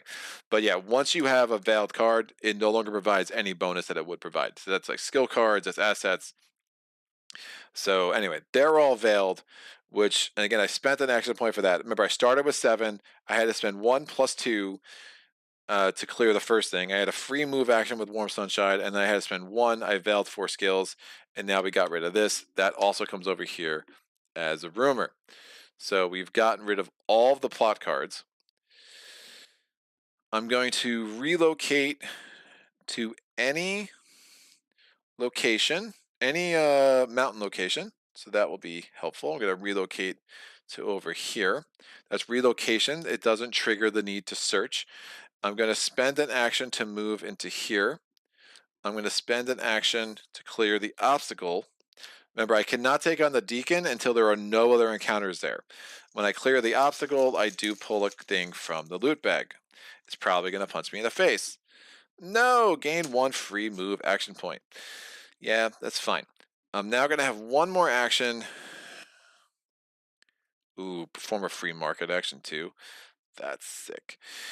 I'm going to spend this action. I never became hidden because I never needed to, so that bonus still applies. So I'm rolling 6 dice. I need 3 sneak to succeed here. Let's see if I can pull it off. And ooh, 4 successes. Derek is definitely helping me out by being present, I think, because if his luck is that bad. I get 1 money. Put it over here in my money pile. Now, I don't want to keep this. I'm going to put this away. I'm going to gain a title, but then I can perform a free market action, which I literally have not done this entire game. The title is here. I already have 6 rumor cards, so I can't keep all of them, so I'm just going to get rid of that. And now the market action, I have to decide. When you do market actions, you can do 3 things in any order. I could spend $1 for each point of health I want to heal. I could sell any cards I have to get money if I'm not going to use them. And that would make some sense. So I'm going to sell this and round it down. I can only use fate once a day, so it doesn't really matter. And money is really good for me. So this is 2, this is 3 rounded down, is halved. So it's half the cost rounded down. So this is 2, this is 1.5 rounded down to 1.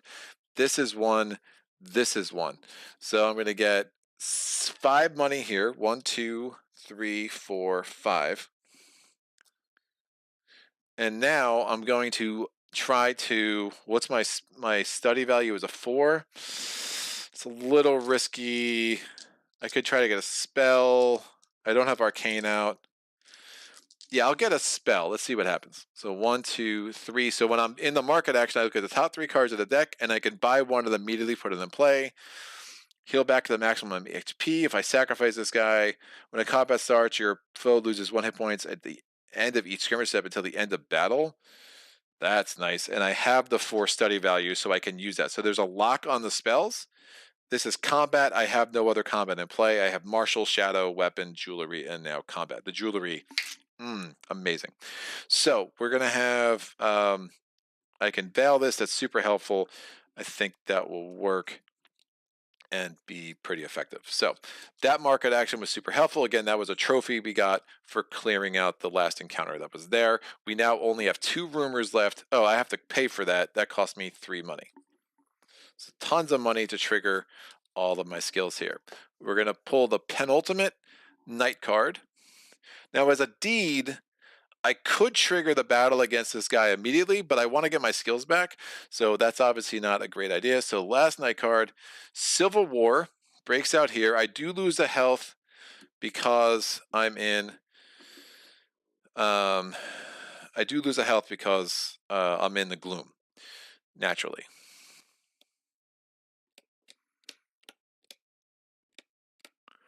This is not an encounter card, I don't think. So I think I can I rest there?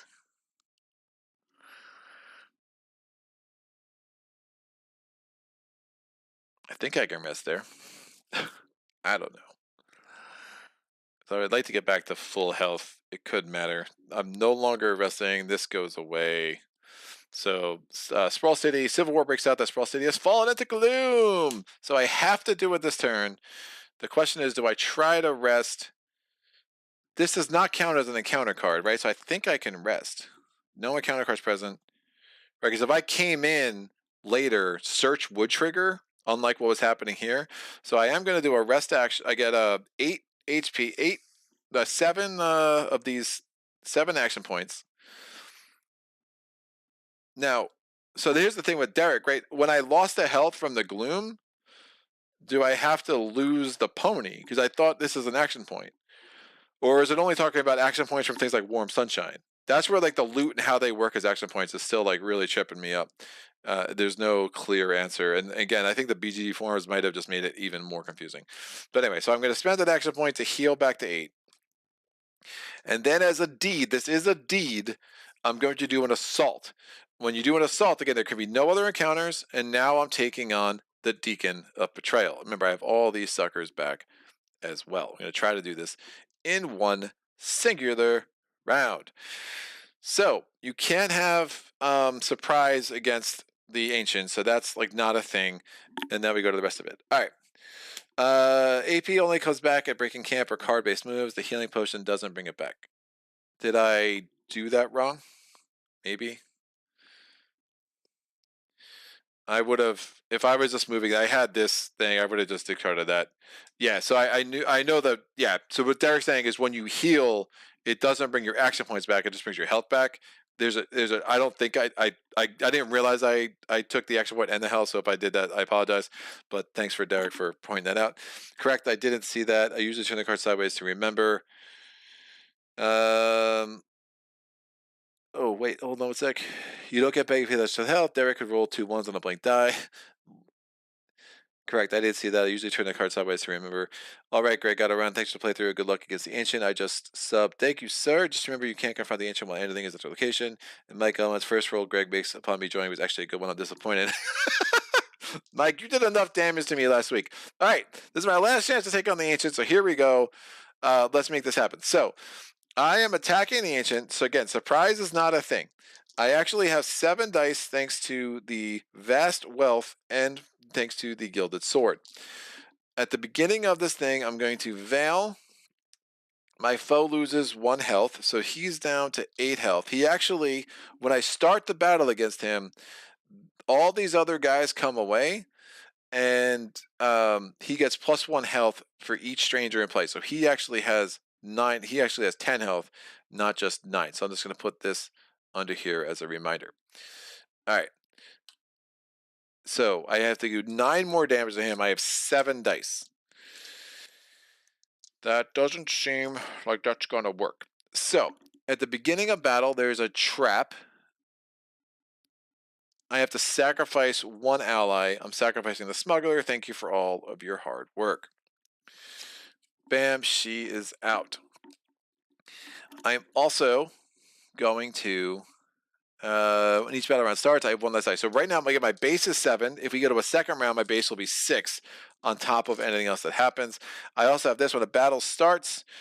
my foe is going to lose 1 hit point at the end of each skirmish step until the end of the battle. So really, I just need to do 8 more damage to him with 7 dice, so good luck with that.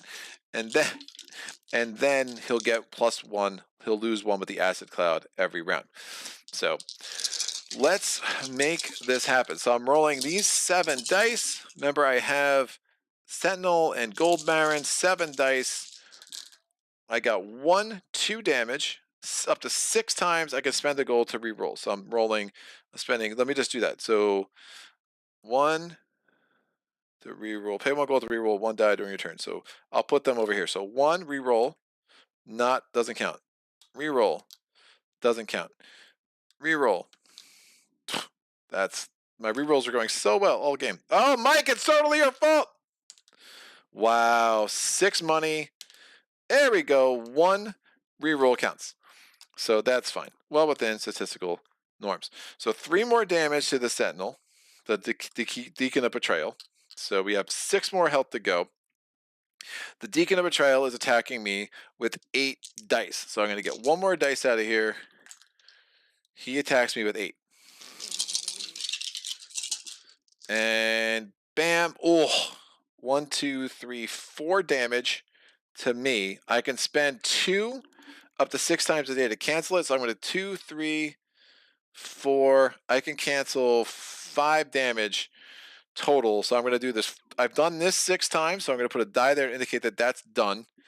And I've done this time 4 times. And I'm taking no damage as a result.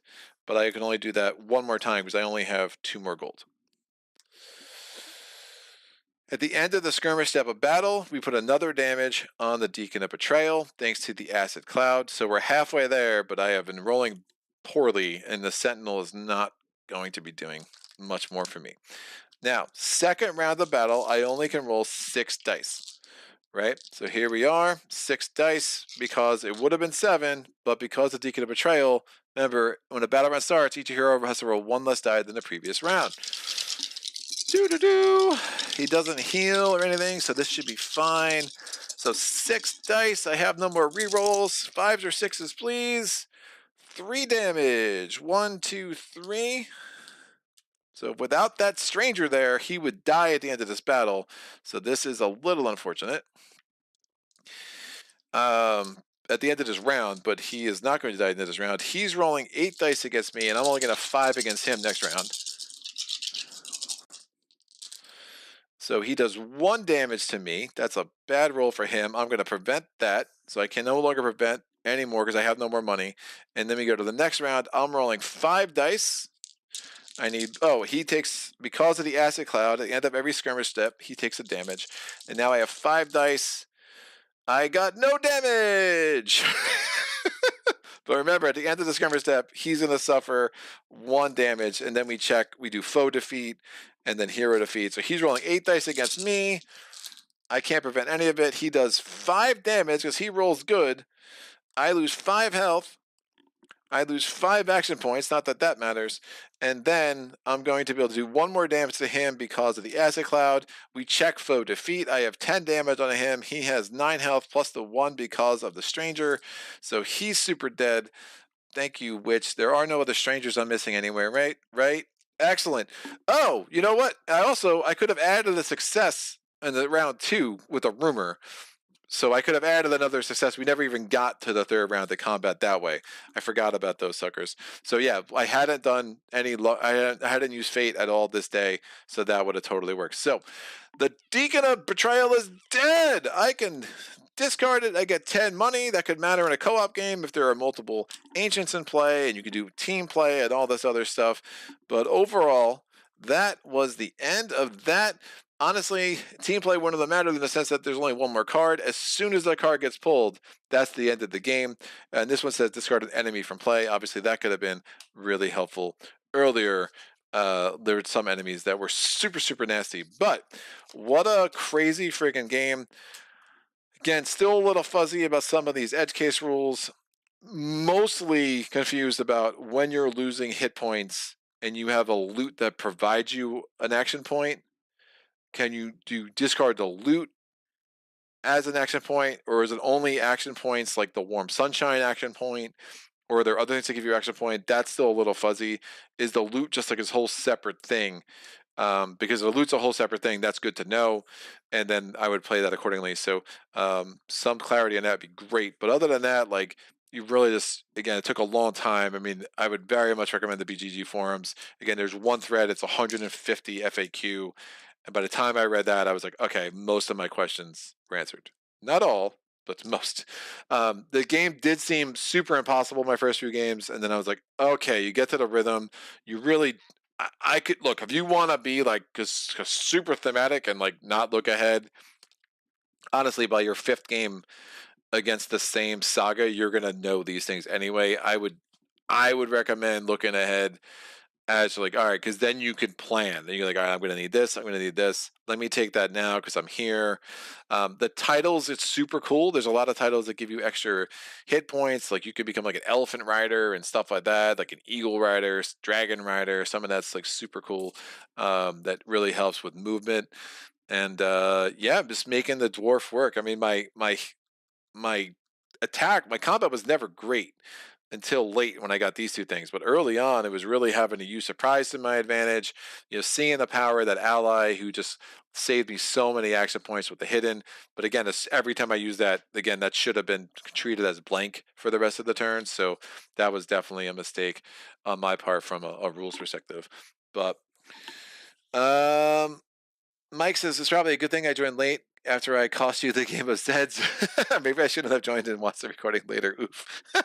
Mike James, I keep telling Derek I'll buy this. I just haven't yet. The randomness of resolution scares me quite a bit.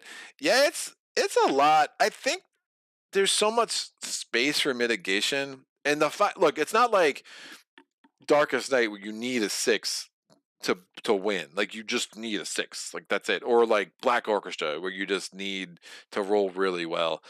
Um, this one, like the 5 or 6 over the course of a game, I feel like evens out. There were some, especially like if I didn't have that card that let me escape when I tried to evade. I mean, in hindsight, it seems obvious. Why did I just try to combat right off the bat? I remember like he was rolling 5 dice against me, and I got lucky. He did like no damage that round. So, I think there's enough to it that if you're choosing your shots early and you don't get into these cycles where it's like, oh, I have 1 health left, and that means I get 1 action point, and then you're spending 2 turns just to get back to 4 action points, assuming the weather doesn't screw with you. I think it just makes every game feel really different, even though it's like the same general thing. The variety in the sagas, the variety in the classes and how they play out. I do think the vampire seemed like brokenly easy. Nah, that's not true. Seemed easier. The vampire special ability of like healing 2 damage every time they defeat an enemy is pretty gross. So you're just like that really, really helps. When you die, again, except if you die against the ancient, game over. But if you die otherwise, you lose all of your gold. You lose one of your assets or a rumor, I think, and then you go to Sprawl City and you come back with 2 hit points. It's just like just start over, dude. Like in a solo game, I don't know what you're doing at that point. It's a very punishing loss, right? So I wouldn't recommend trying to do too much of that. We did notice earlier I just really needed an enemy, and I got a little lucky killing that enemy because I knew that was going to be a tough battle, and rolled decently well early to kind of give me a chance to put myself in a place, and then having this lined up here along with the loot that let me jump over here to get there, it just really kind of made sense where I was able to wipe out all of those strangers and make the deacon a lot easier to deal with. These skills are very strong, and I had the gold to make that work, right? So that was really, really helpful. I mean, the gold baron preventing 6 damage or 5 damage was pretty sick. So yeah, I'd recommend it. I really do like this game. As much as you know, I really dislike the rule book on a deep level, man. I really like what it does in the different emergent stories. I'm excited to play with the rest of them. So I've already done the shadow.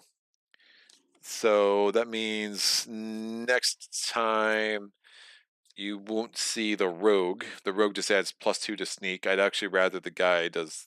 Yeah. Oh yeah. This assassin is so much better. I love the assassin. That's way better. That's cool. So we'll see Pious, we'll see Arcane, and we'll see Marshall in upcoming rounds. And then we have again the three more enemies. We have the Marquis of Pain. He kind of sucks.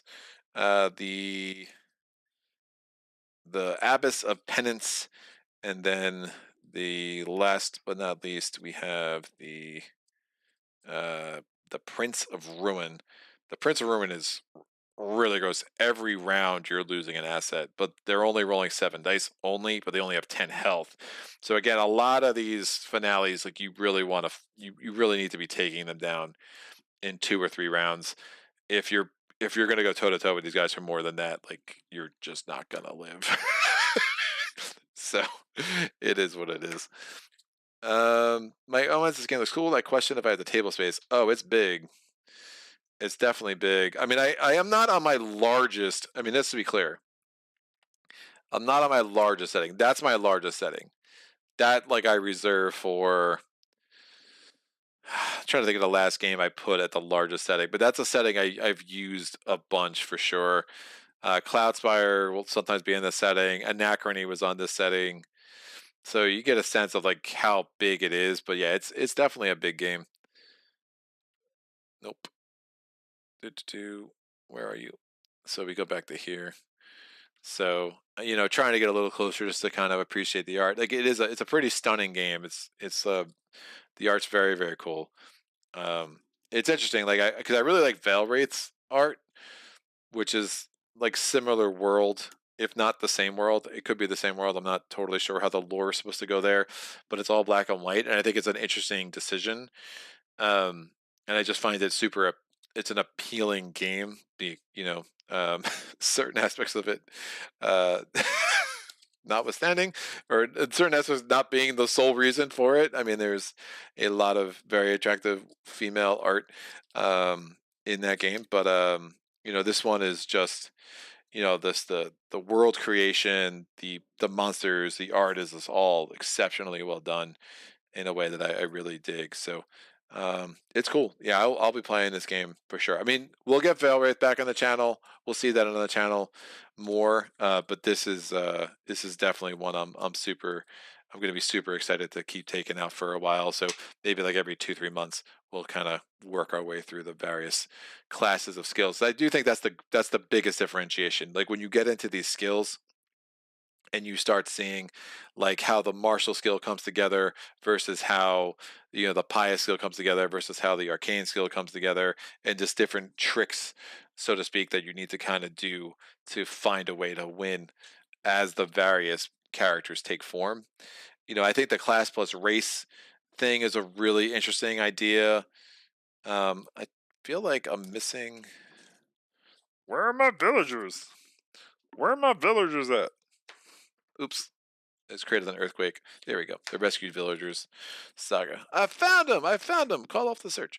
So that's about it. We'll be back tomorrow. I have earlier tomorrow. I think we're starting at 11, maybe noon. We're coming in with Wingspan, so we're kind of a different. Not going to say the opposite, but a very different part of the board game echelon, so to speak. So we're going to come with the Wingspan. That was a review copy from Stonemeyer. Really appreciate them sending me a copy of Wingspan. So yeah, it's a game I don't totally love competitively, but I oddly enjoy it solo. So yeah, we'll talk more about that tomorrow for sure. Friday, we're going to finally get to chapter 4 of Cloudspire with the Narura. So it's going to be the 12th chapter in the solo scenarios of the base game, and been looking forward to getting to that. So just kind of as we slowly work our way through all the scenarios of Cloudspire. I think there are 28 solo scenarios all in, so we've gone through 12, and we'll see. Might go in a slightly different theme. I mean, this is just like an aviary. What are you talking? I mean, we have plains and forests and there's a river there, so it's like really the same thing. We just got to put birds on them and call it a day. It's funny. Yeah, I reached out to Stelmeyer for a review copy of the new site, and they emailed me back and said, "Well, we'll send you one of these games." And Wings, I owned one of them. The other one, I was like, Mrs. Playthroughs loves Wingspan. Great, I'll take a copy of Wingspan. I don't own it, and I'll be happy to get it on the channel. It'll be a pretty quick learn, and yeah, it's it's an interesting mechanic solo, and Automa Factory I love. I love what Automa Factory does. I'm not a huge competitive game as solo game guy. Like, I think the Gaia Project is the most glaring exception. So but I really like, it's a very, very smooth Automa, which I like. So but back to this is great. So yeah, thanks again to Hollow Nothing Productions. Looking forward to having this in the rotation for sure. And we'll go back to Velwraith probably about 2 weeks. I still need to explore the expansion a bit. They did send me a very cool playmat along with the expansion, the Absolution expansion. Out of the two, I mean, this game hits for me a bit harder, but yeah, both are pretty excellent games. So really appreciate Hollow Nothing getting me on board into their media blitz, I guess. So that's it. Question, comments, epiphanies, put them in the comment section below. If you want to see other games you might see in the channel, go on my Patreon page, link in the description below. Look at March's public post. I have a whole slew of games that are new to solo playthroughs that I'm trying to get on the channel over the next couple of months. Mike James says, I love the Terzi solos. I just do. That's great, dude. I bounced off Anachrony like crazy hard. It just didn't click for me. And, it is what it is. But yeah, I know people really love his stuff. Mike, the birthday of Wixman is actually something of a turnoff for me. I'm probably missing out cause of it. I don't know. It's a good game, man. Like, it has like the rare crossover to like the public consciousness, right? I mean, it popped up in like movies and like various things here and there, and it's like mentioned in like New York Times list or whatever. It's good. I don't know. It definitely hits a sweet spot, I guess, for some people, and brought a lot of people into the hobby that weren't gamers before. And it doesn't overstay its welcome on the table by any means. It's got enough strategy to keep someone like me interested while being rather accessible. But it's still, again, it still can be a pretty hard teach, with like family members or something like that just don't game. But I'm glad it exists, and I'll play it with Mrs. Playthroughs. She wants to play a game, like, I'll definitely play Wingspan with her. That's fine, so it's just one of those things. But yeah, the theme for me, it's funny, the theme I think for like you and me, Mike, and other people like us is like such a turn up, but the theme for non-gamers, I mean, bird watching is like a huge subculture that it just drew so many people, into the hobby, and that's always a good thing, man. So it's cool. It's real cool. And Elizabeth Hargrave is great for the industry, and she's, really been, helping bring light to other female designers, and I think all of that stuff's great for the hobby. So yeah, I'm just glad to it'll be easy to get on the channel, and you probably won't see it again after tomorrow, but not on the channel at least, but it's gonna stay in my collection, and that's great. It is what it is. So this was super fun. Again, I hope everyone is having a fantastic day. I'll be back tomorrow, whether you can join me or not. Thanks for joining me today, and until next time, happy gaming. Solo.